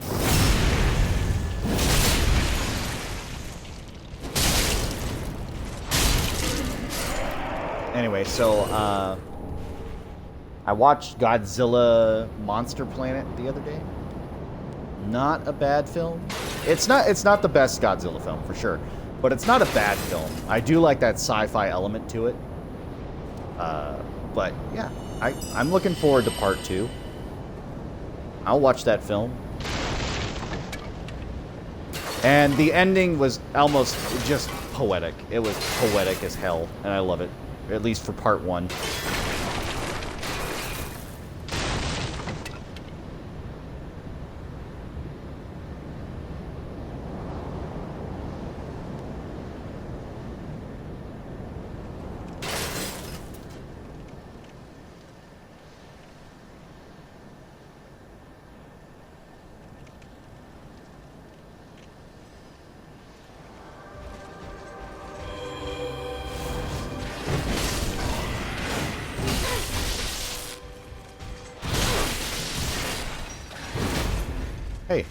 Hey, friendo.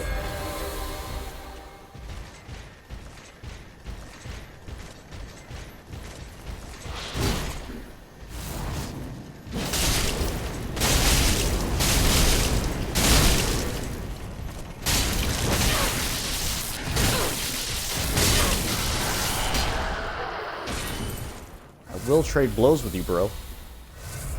I'm not against that, or above it.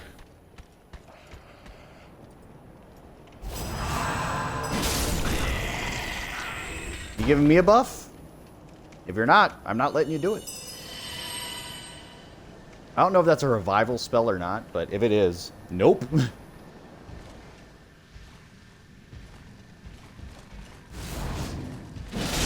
Actually, that would be a cool in-game spell. Like, alright. You die, or you lose all your life, and then you get revived with like 10% health or something like that. Kind of like what the Lothric twins did. Lorien and his younger brother and all that sort of stuff. That'd be pretty cool. I'd be okay with that. Also, you notice I haven't gotten any other sunlight medals from all these other fights. And again, it's been like an hour. It's like, come on. Come on!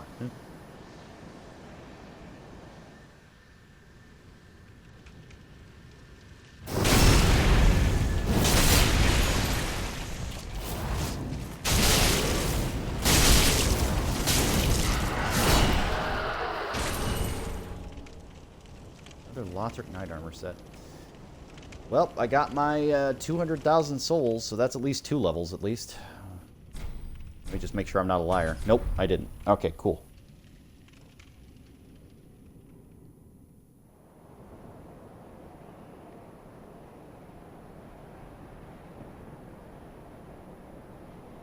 I'm looking at that glow meter. I'm like, am I close or am I not close? It's such a weird mechanic for that. Like, I don't know what the different glows mean. I don't think it really matters. I think it pulsates at the same rate. But it's so difficult to tell. It's like, am I gonna get summoned soon? Am I gonna get summoned anytime soon? You know? Like, I feel like it should be different colors. Like, alright, if it's blue, you're gonna be summoned next. Or if it's green, you're still mid. Or if it's yellow, you're not gonna be summoned anytime soon. Or if it's red, you're not gonna be summoned. Or something like that. I feel like that should be a thing, but at the same time, maybe that would ruin the whole aesthetic of it. Because not knowing, you know, that sort of thing. But, oh well.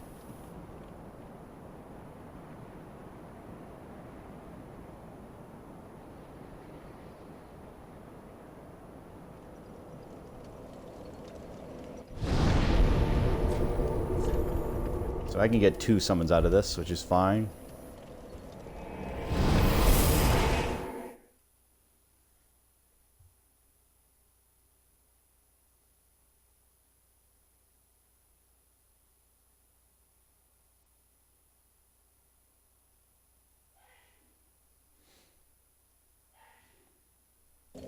Somebody's sneezing out there. Ashen one, thou wish, then call. I am a fire. Thou'st give. Very well, then touch, take no.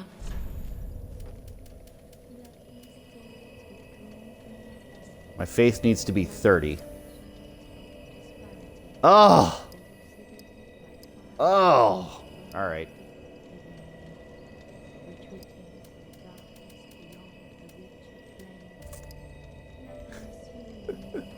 I kind of want to do attunement, but yeah, let's do faith. Let's stay the course, because I need to do faith, and then I need to get strength up by 3. So I need fucking like 10 more levels.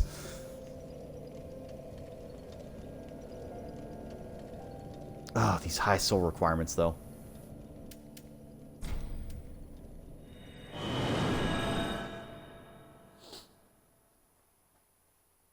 Does teleporting in count as, like, resting? I don't remember, but we're going to find out.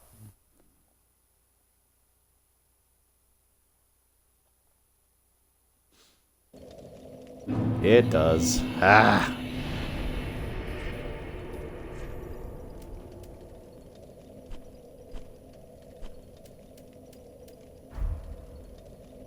We'll go to the belfry.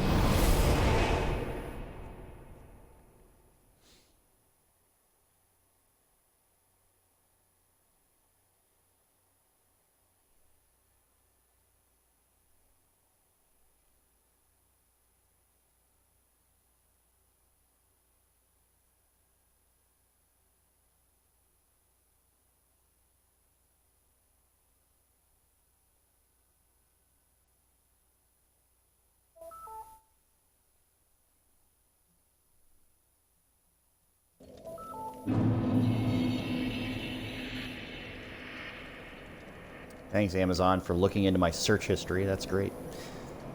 I was shopping on Amazon looking for like games like Overwatch and for my brother, who at some point I guess I will do it, but right now I just haven't been into it. Rainbow Six Siege, like he really wants me to get that game so we can play it. And again, I'm not against it, but what I am against is the fucking price. Like, it's still $100 for everything, and that's like, why?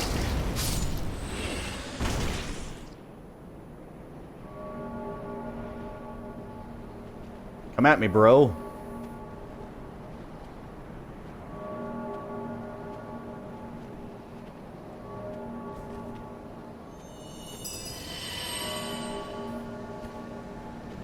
I like that the big guy's coming too.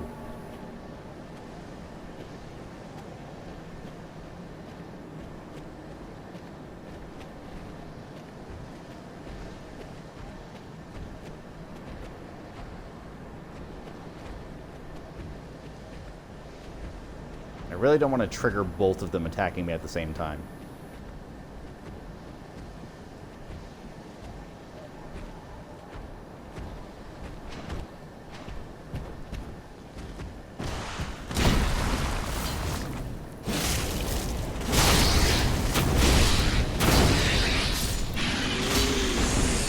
Good. Good solid hits.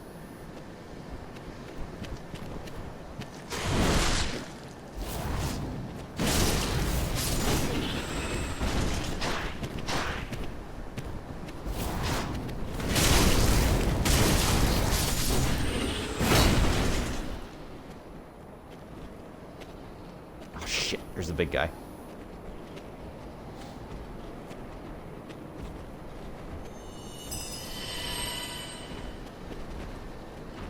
What I'm trying to avoid is too many of these guys at the same time.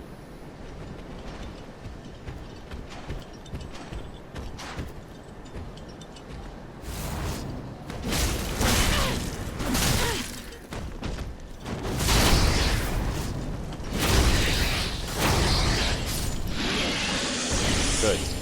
Go down.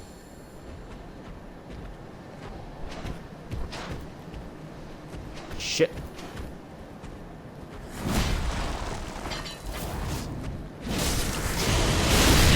Nope.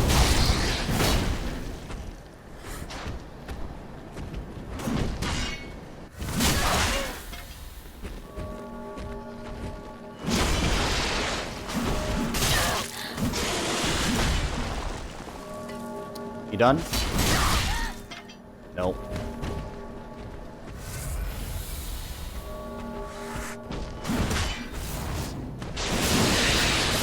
There we go. That's better.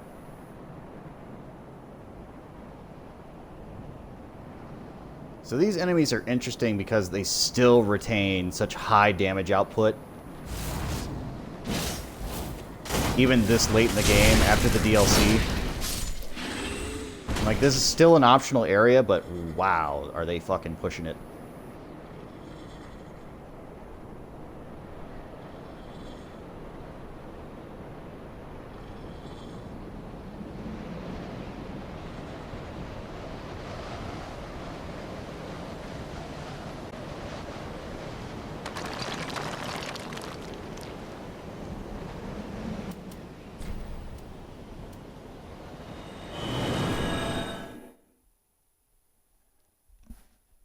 I don't know why I would ever in this game drop that off with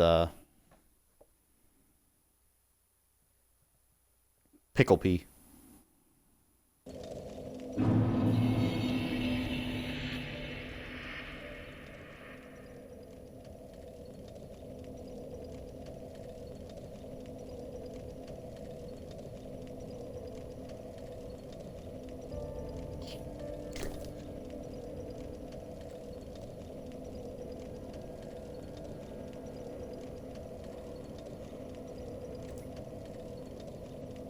Okay.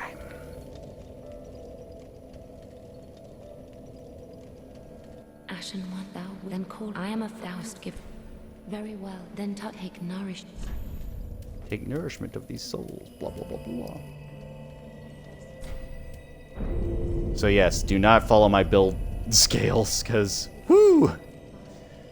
As you can see, I'm sort of mixed all over the place. Very well, then take. Oh good, I only need Mayst thou thy peace. 110,000 souls. That'll be fine. Just good. We drop Twinkling Titanite? Of course not. And that's another thing, buying the Titanite for that weapon too. Man.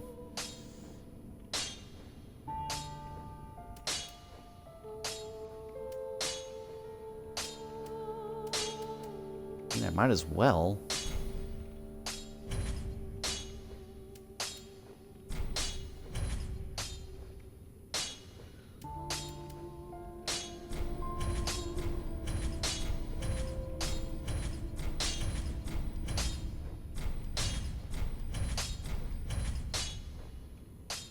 Yeah, no, I want the slab. But only 300? Wow. For the Drang Twin Spears. Yeah, the charge is fine, but yeah, I wouldn't use that for that way. But yeah, that already outclasses it with its lightning damage. And the falling bolt is another thing. Descaling, yeah. Yeah.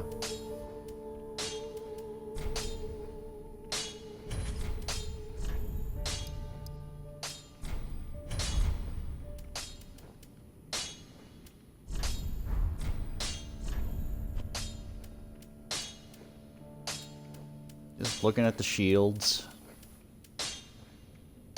The only one that's really worth anything to infuse is, like, the giant door shield. That's really it.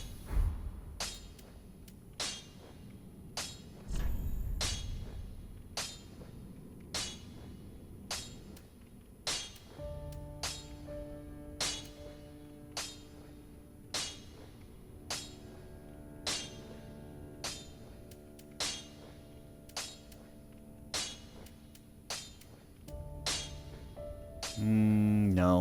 That just makes it objectively worse. Magic isn't bad.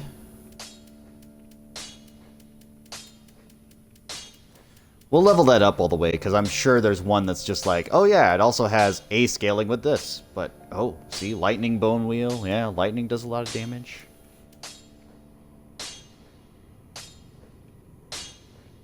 You build up a resistance. You resist dark.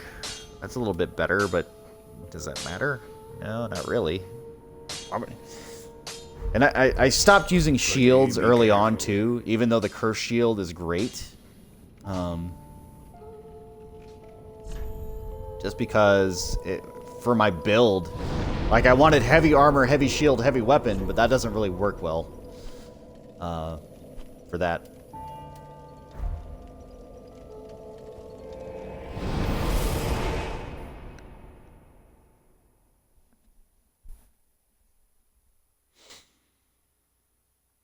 A key to a cell holding thieves and the like. There's no shortage of brash thieves.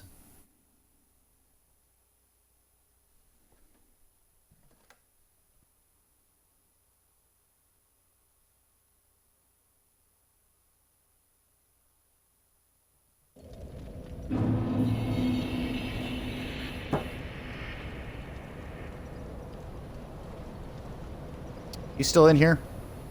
I bet he is. We're gonna find out. Quick, go along. Find one for yourself. A sweetly rotting bed to lie upon. Weird.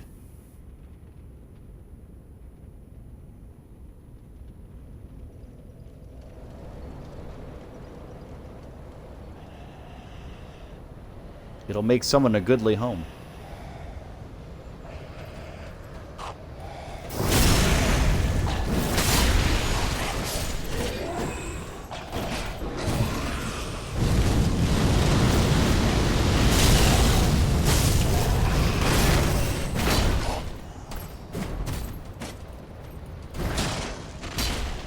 These trees suck.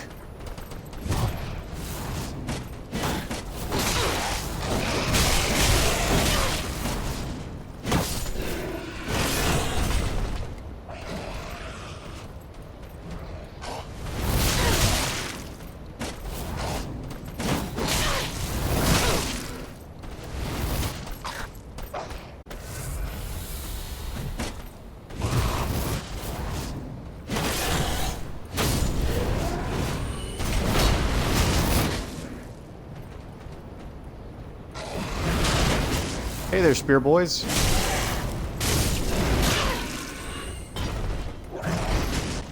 I like what you're going for here.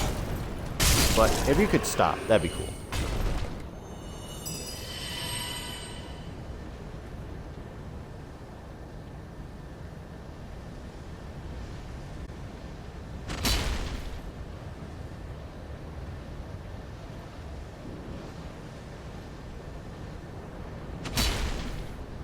I hate these trees. I hate them. Like, if there was any way to hate them more, I would.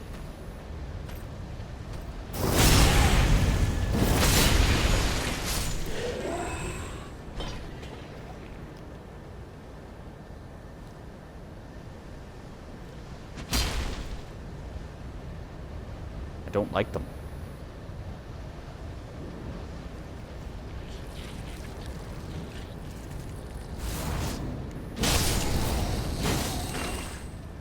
I still don't understand why the flies are out in the cold. It doesn't really make sense to me. I mean, I suppose it's supposed to indicate rot, but even then, it's just like, eh?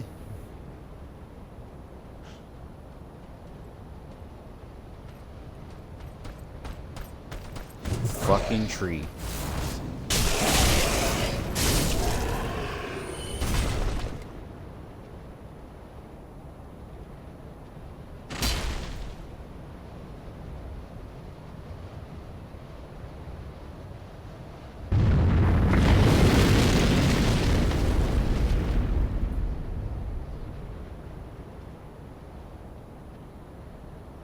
These set pieces are nice, don't get me wrong, but it's a little absurd you can't get around them.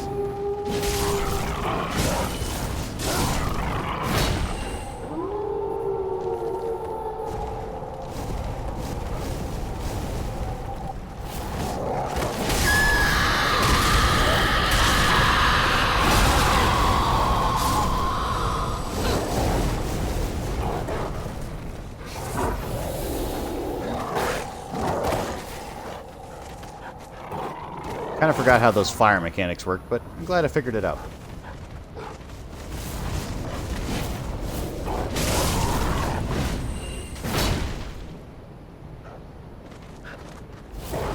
But these trees really don't like fire. Which is awesome. You're horrible. I hate you. Die.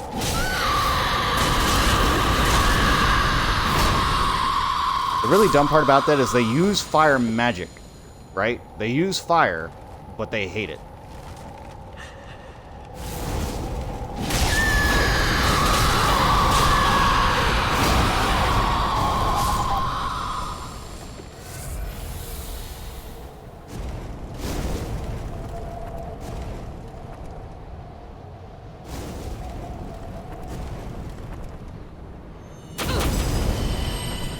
If we could stop following me, that'd be cool. Of course, it tracks for like 5 miles.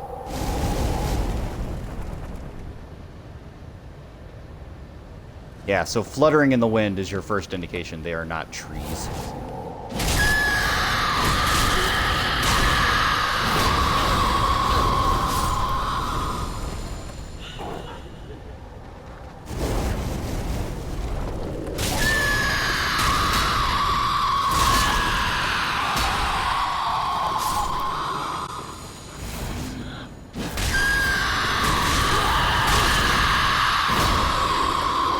Don't they sound lovely?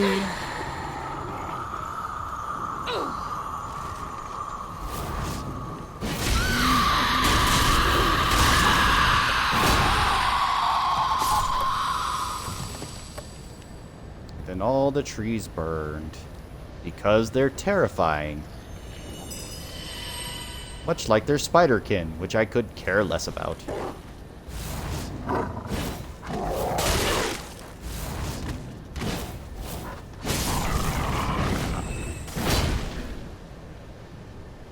Again, moving hair, you're done.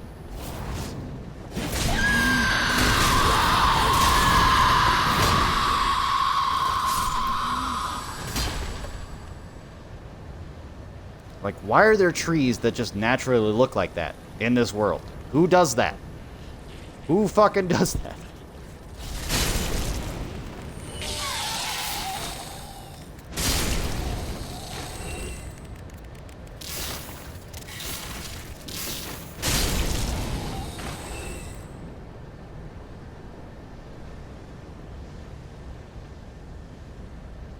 They scream hella loud, too.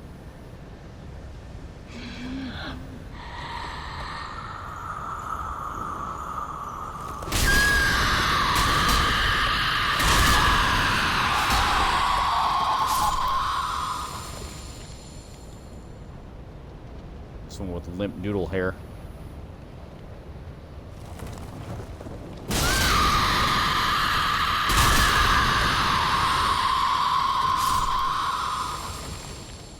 I hate you. I hate all of you. And it's almost like a punishment for burning them, which, again, I don't really like. I don't want to be punished because I did the right thing. Like, stop yelling. Just fucking be silent.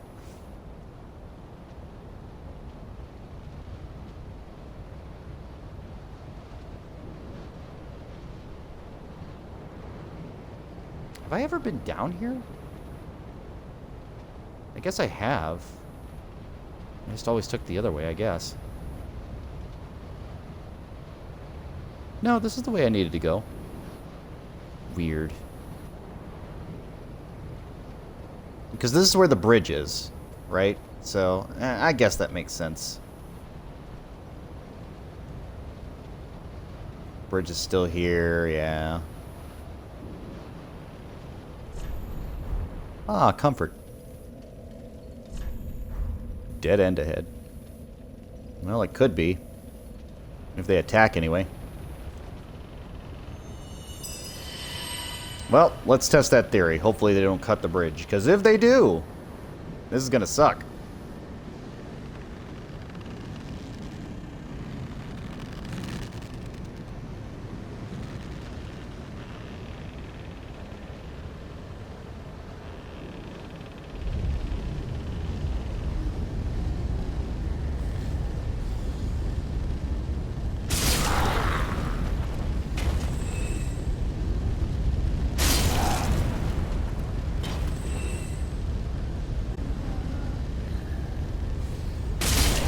still haven't been summoned.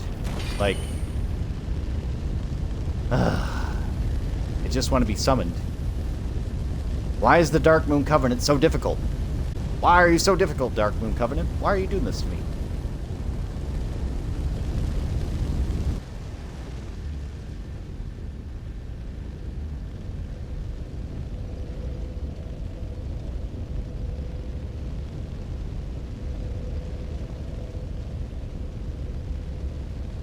Go check on Arya, who's perfectly fine, just sitting in the fire. It's weird how fire works in this game. Like, some fire is good, some fire doesn't matter, some fire is bad. It's just like, alright, cool. My thanks, Ashen One. I will assuredly finish the painting of a cold, dark, and very gentle place. One day, it will make someone a goodly home. So you can sort of see her eyes there. She does have, like, dragon eyes. Because she is half dragon. Or at least partly dragon. It's a weird thing between the gods and the dragons. Like, dragons were helping fight other dragons, and the gods were just like, yeah, we need to kill the dragons, because before the age of the gods, there was the age of the dragons. And then they had sex with some of the dragons, so now they have dragon babies, and it's just weird. It's just weird.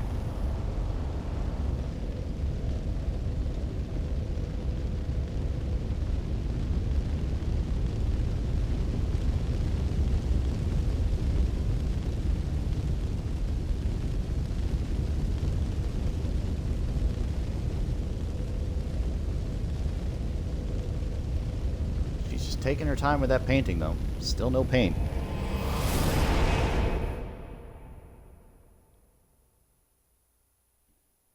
Alright, I'm going to give this about 15 minutes more of live time just to see if I get summoned again.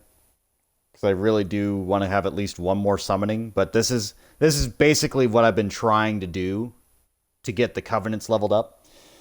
So, I'll give this 15 minutes of live time. I'll still be, like, doing this off live. But, yeah, as you can see, it's a slog to sort of get summoned anywhere.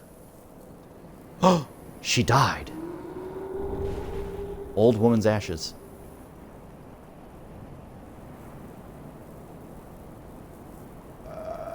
I didn't kill her.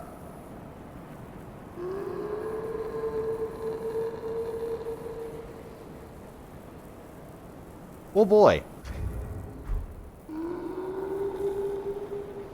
Will it attack me is the other question. I'm curious now.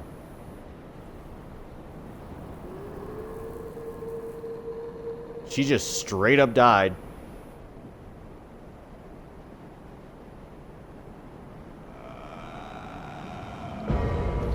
That one's like super noisy too.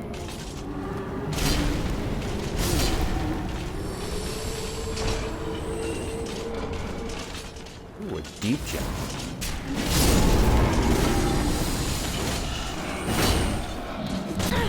No! No, let me go! No! No! You bastards.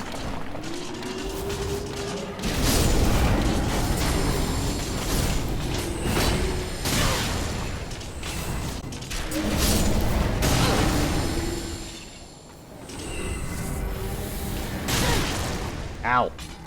Suck.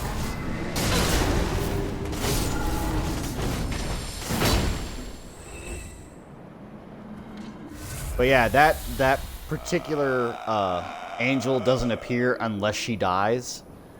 And nobody knows why. Nobody has any idea why that happens. But yeah, it's weird and it sucks, and I don't know if it'll attack me, but if it does, I'm gonna be super pissed.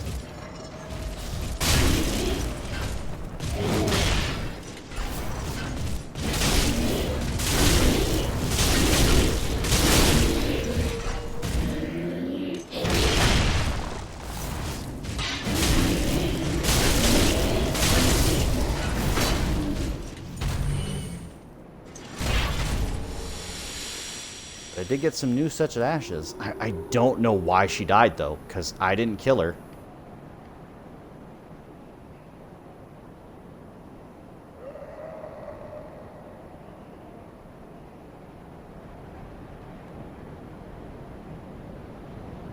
I'm glad I came back, because I knew that if you did kill her, an angel shows up, but I didn't know that she would just die. But I am a little scared, because if it starts attacking me, I am going to be like, I don't know where you are.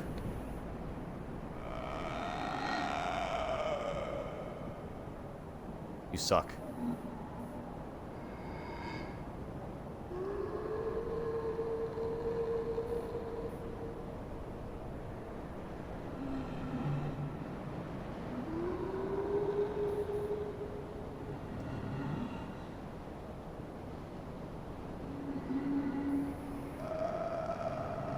Alright, the stone humped hag can be killed.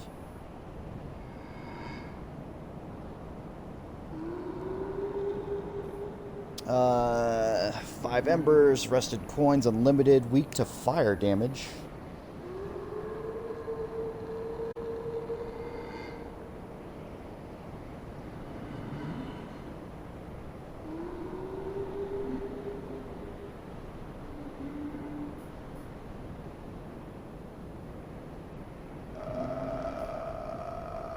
Description of the old woman's ashes. Okay, let's actually read that. That seems interesting. Is it a soul or is it an object?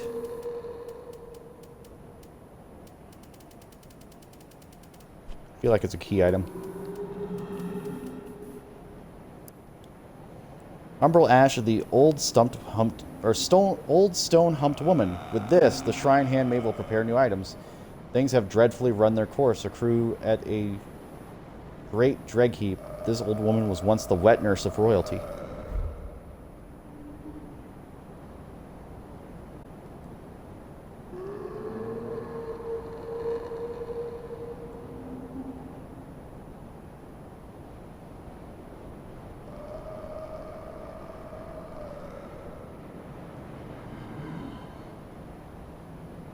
Looking at IGN just to see if there's anything important about this angel. I don't think this angel will attack, but we'll see.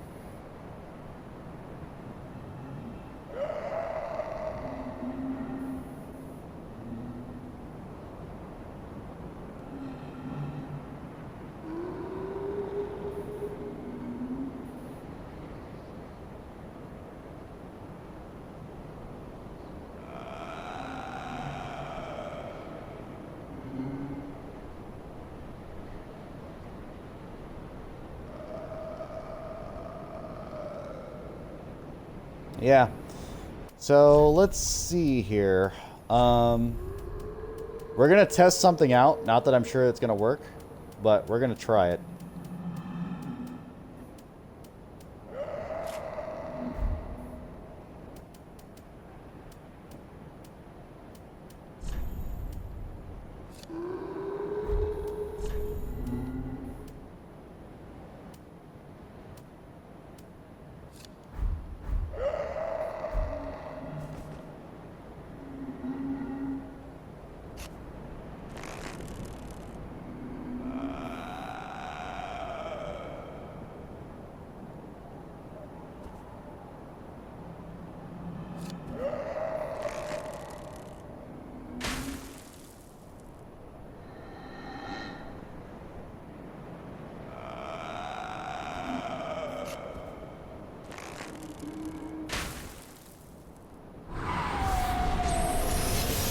Oh yeah, now it's pissed.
Alright, angel down. Didn't even see this guy.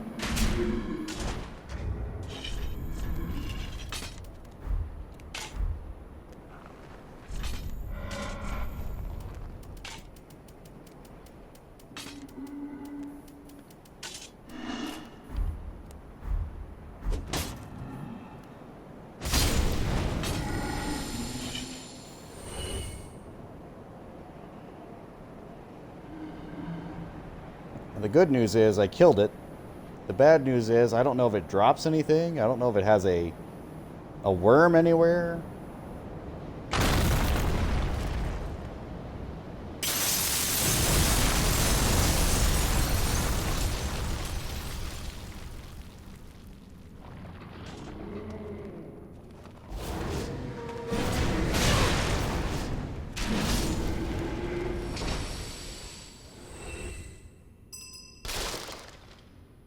Oh. Might help if I had some of that.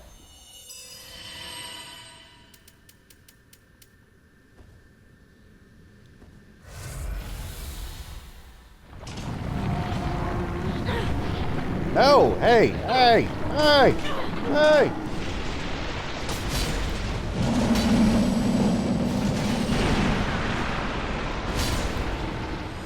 We gave it the old college try there.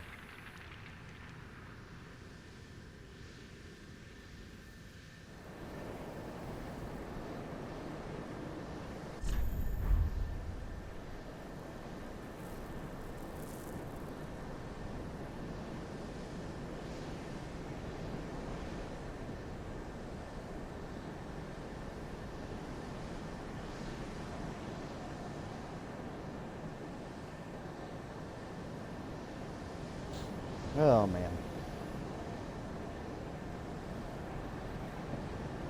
Coming up on that 15-minute mark. I think I've already got to there, but let's kill these knights first. And watch it be like the time I'm trying to end the stream that they'll summon in.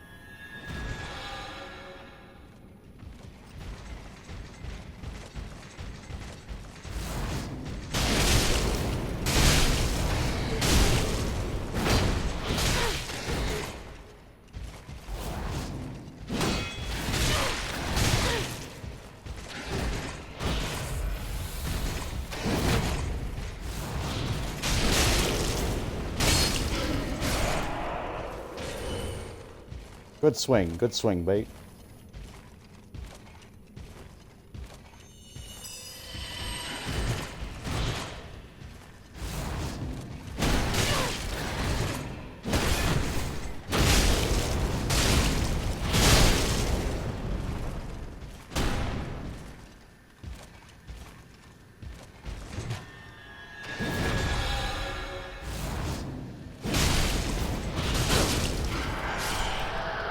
Game over, man. Ooh, nice.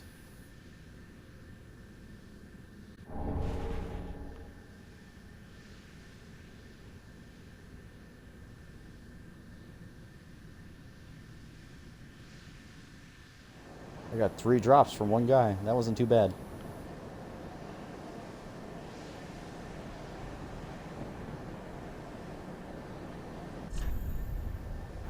Could this be a miscreant? It could. And it's weird. Once you go through Patch's whole thing, it's like you never see him again. Which makes no sense.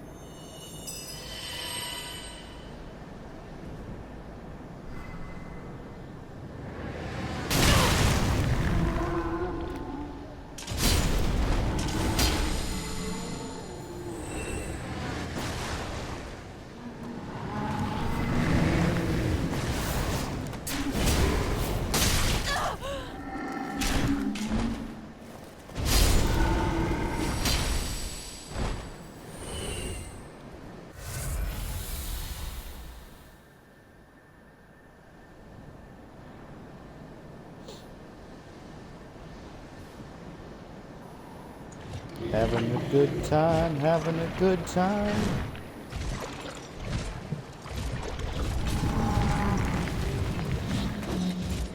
Oh, good try. Good try. He almost got me because I wasn't paying attention to him at all. Alright. Boys, you've got to stop.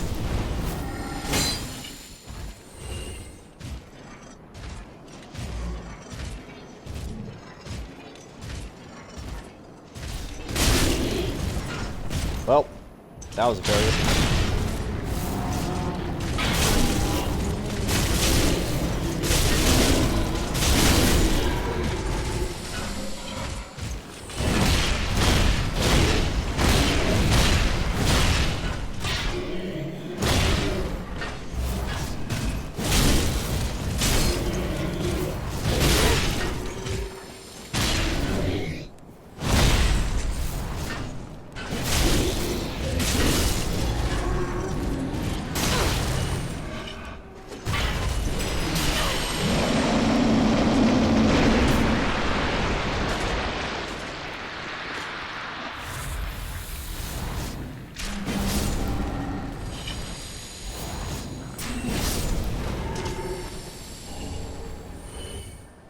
They love giving me Titanite chunks.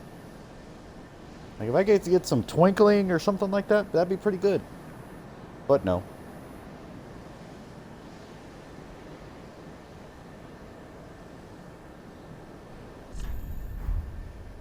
Take the plunge, you won't die. What?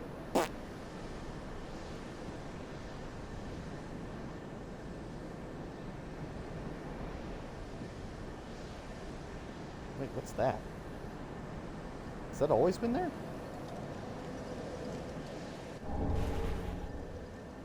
What?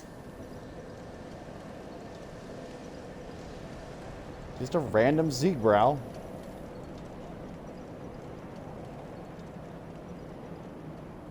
It's a good thing I come back to these areas sometimes, because holy shit, does a lot of weird shit happen.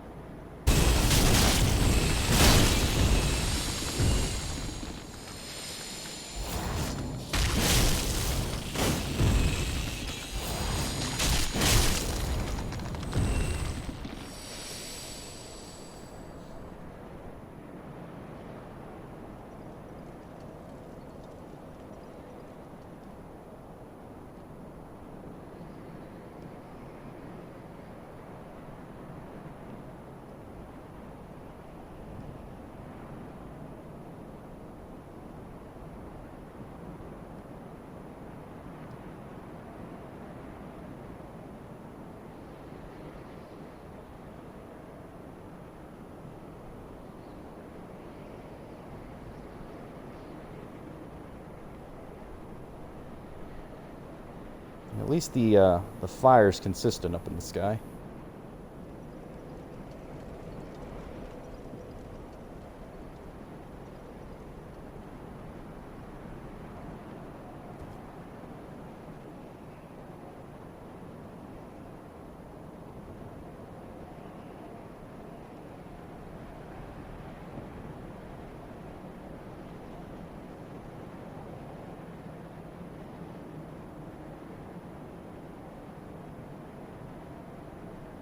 Okay.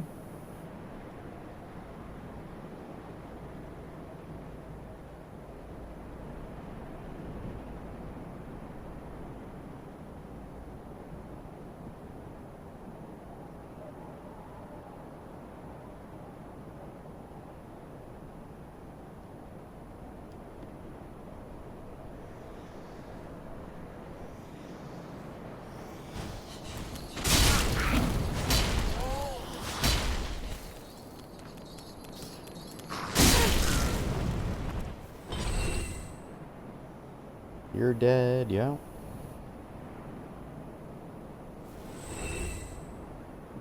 Oh, I guess the other one just fell off the cliff. How poetic.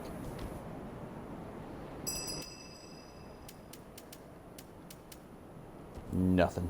Alright. That's sort of why I need to level up my attunement, but even then it's just like, whatever.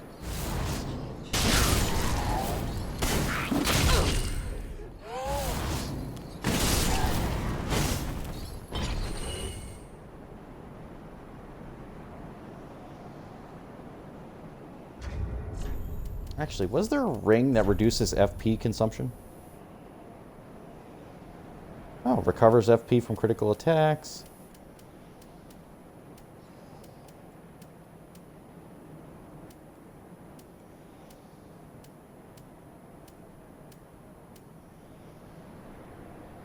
Okay, yeah, Farron ring. Skill FP consumption. So it has to be a skill for that one. Poise.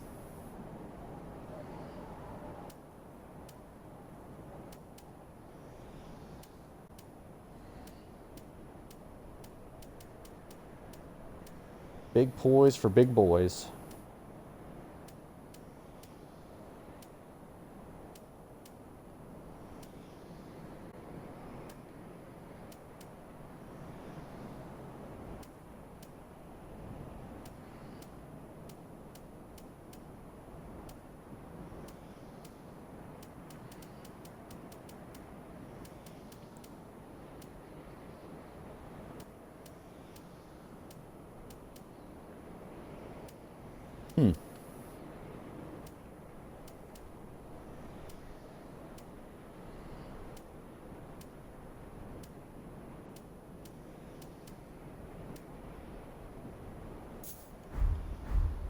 I don't know what a critical attack is, but we're going to find out.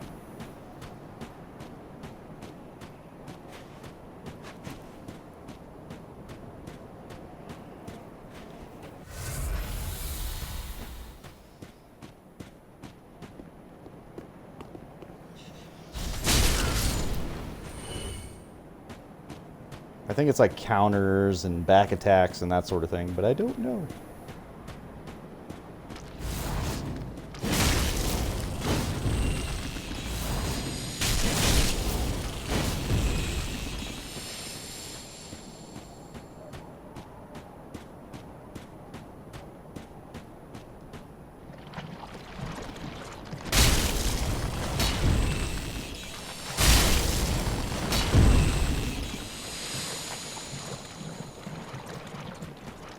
Whoop, whoop, whoop, whoop, whoop.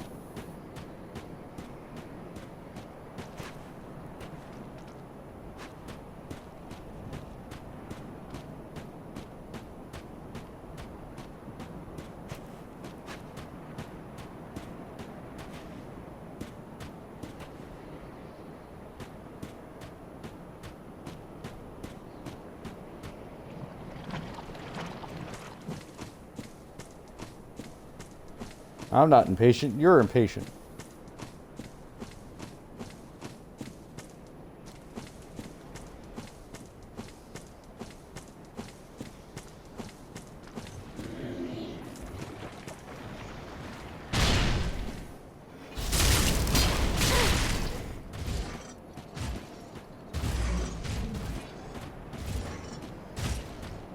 Oh boy.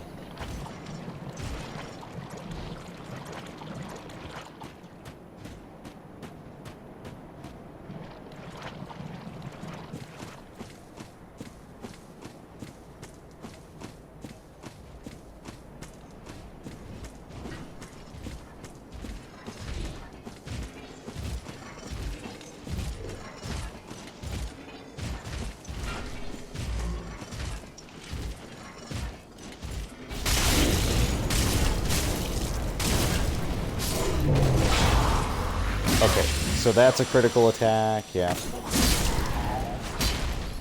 So it has to be like backstabs and that sort of thing. It's like, alright, fine, but how many enemies do you backstab in this game? Not a lot.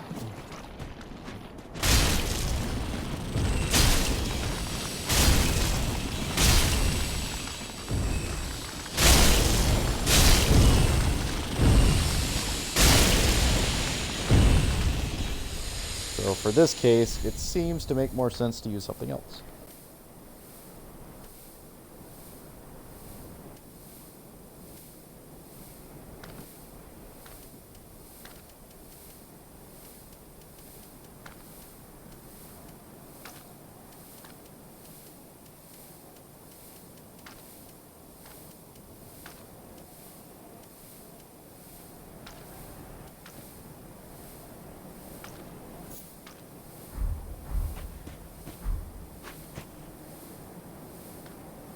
Did I get poisoned? I guess I did.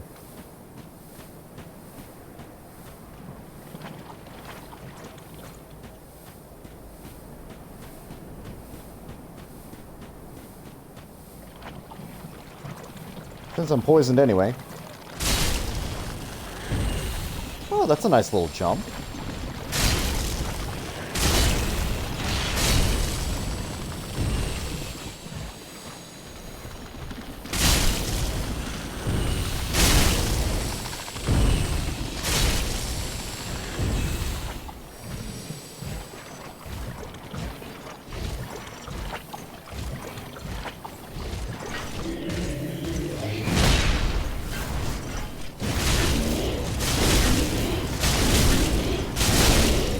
I wonder how much this guy's gonna heal me. Because I am curious.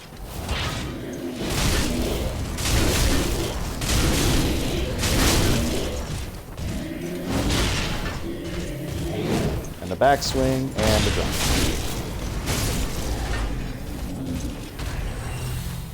Ah, just a little bit.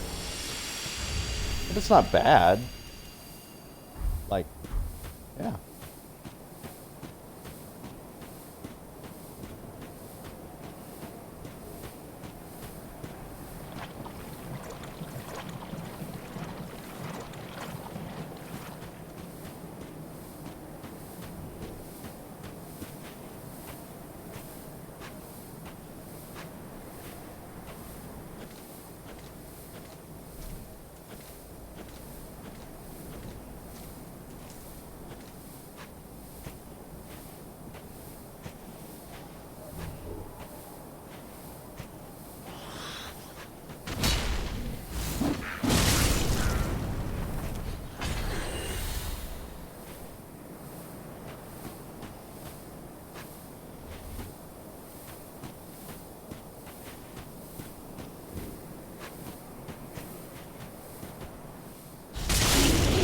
Got it.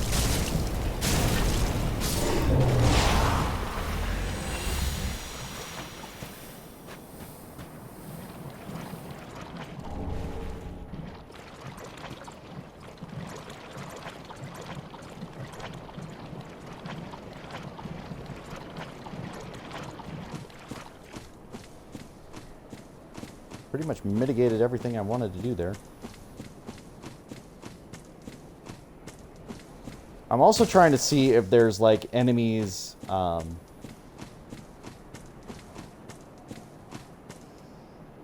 enemies that are summoned as raids that I haven't killed yet, but I haven't seen any, and I've been through pretty much everywhere, so there still might be somebody, but I don't know where. But I think I've killed pretty much anybody all the way in this game. And I've got their items and their drops and all that sort of stuff, but we'll see. We will see. Ring ahead? What are you talking about?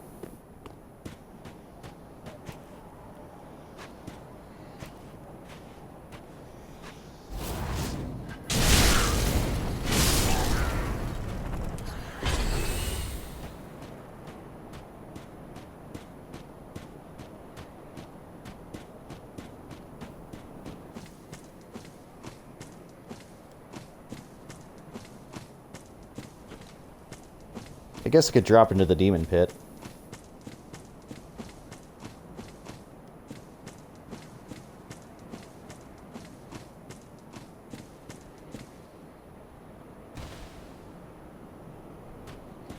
I've already killed them all. Take the plunge, you won't die.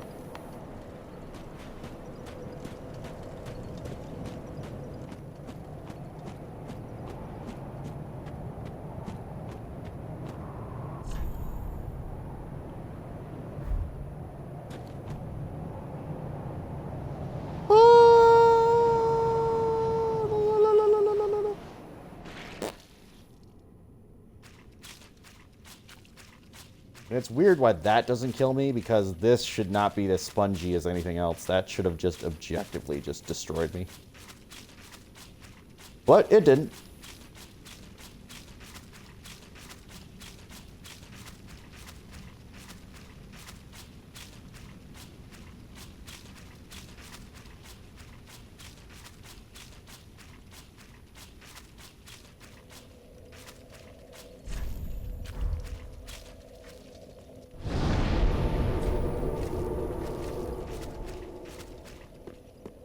Compared to the first DLC, this one was just better put together than the other one. But I think there's a reason for that more than anything else, but who knows. Anyway, I can take off this ring. I really do like the silenced ring a little bit better than anything else I put on, just because it is so good. Like, enemies in this game are sound-based, so being silent and getting free backstabs, that's pretty good.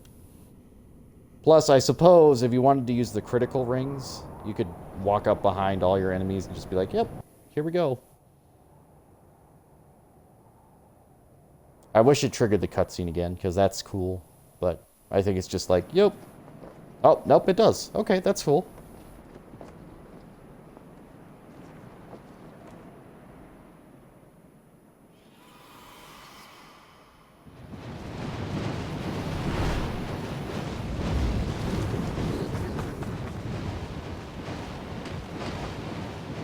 And why these demons, of all things, help the gods, I'll never know.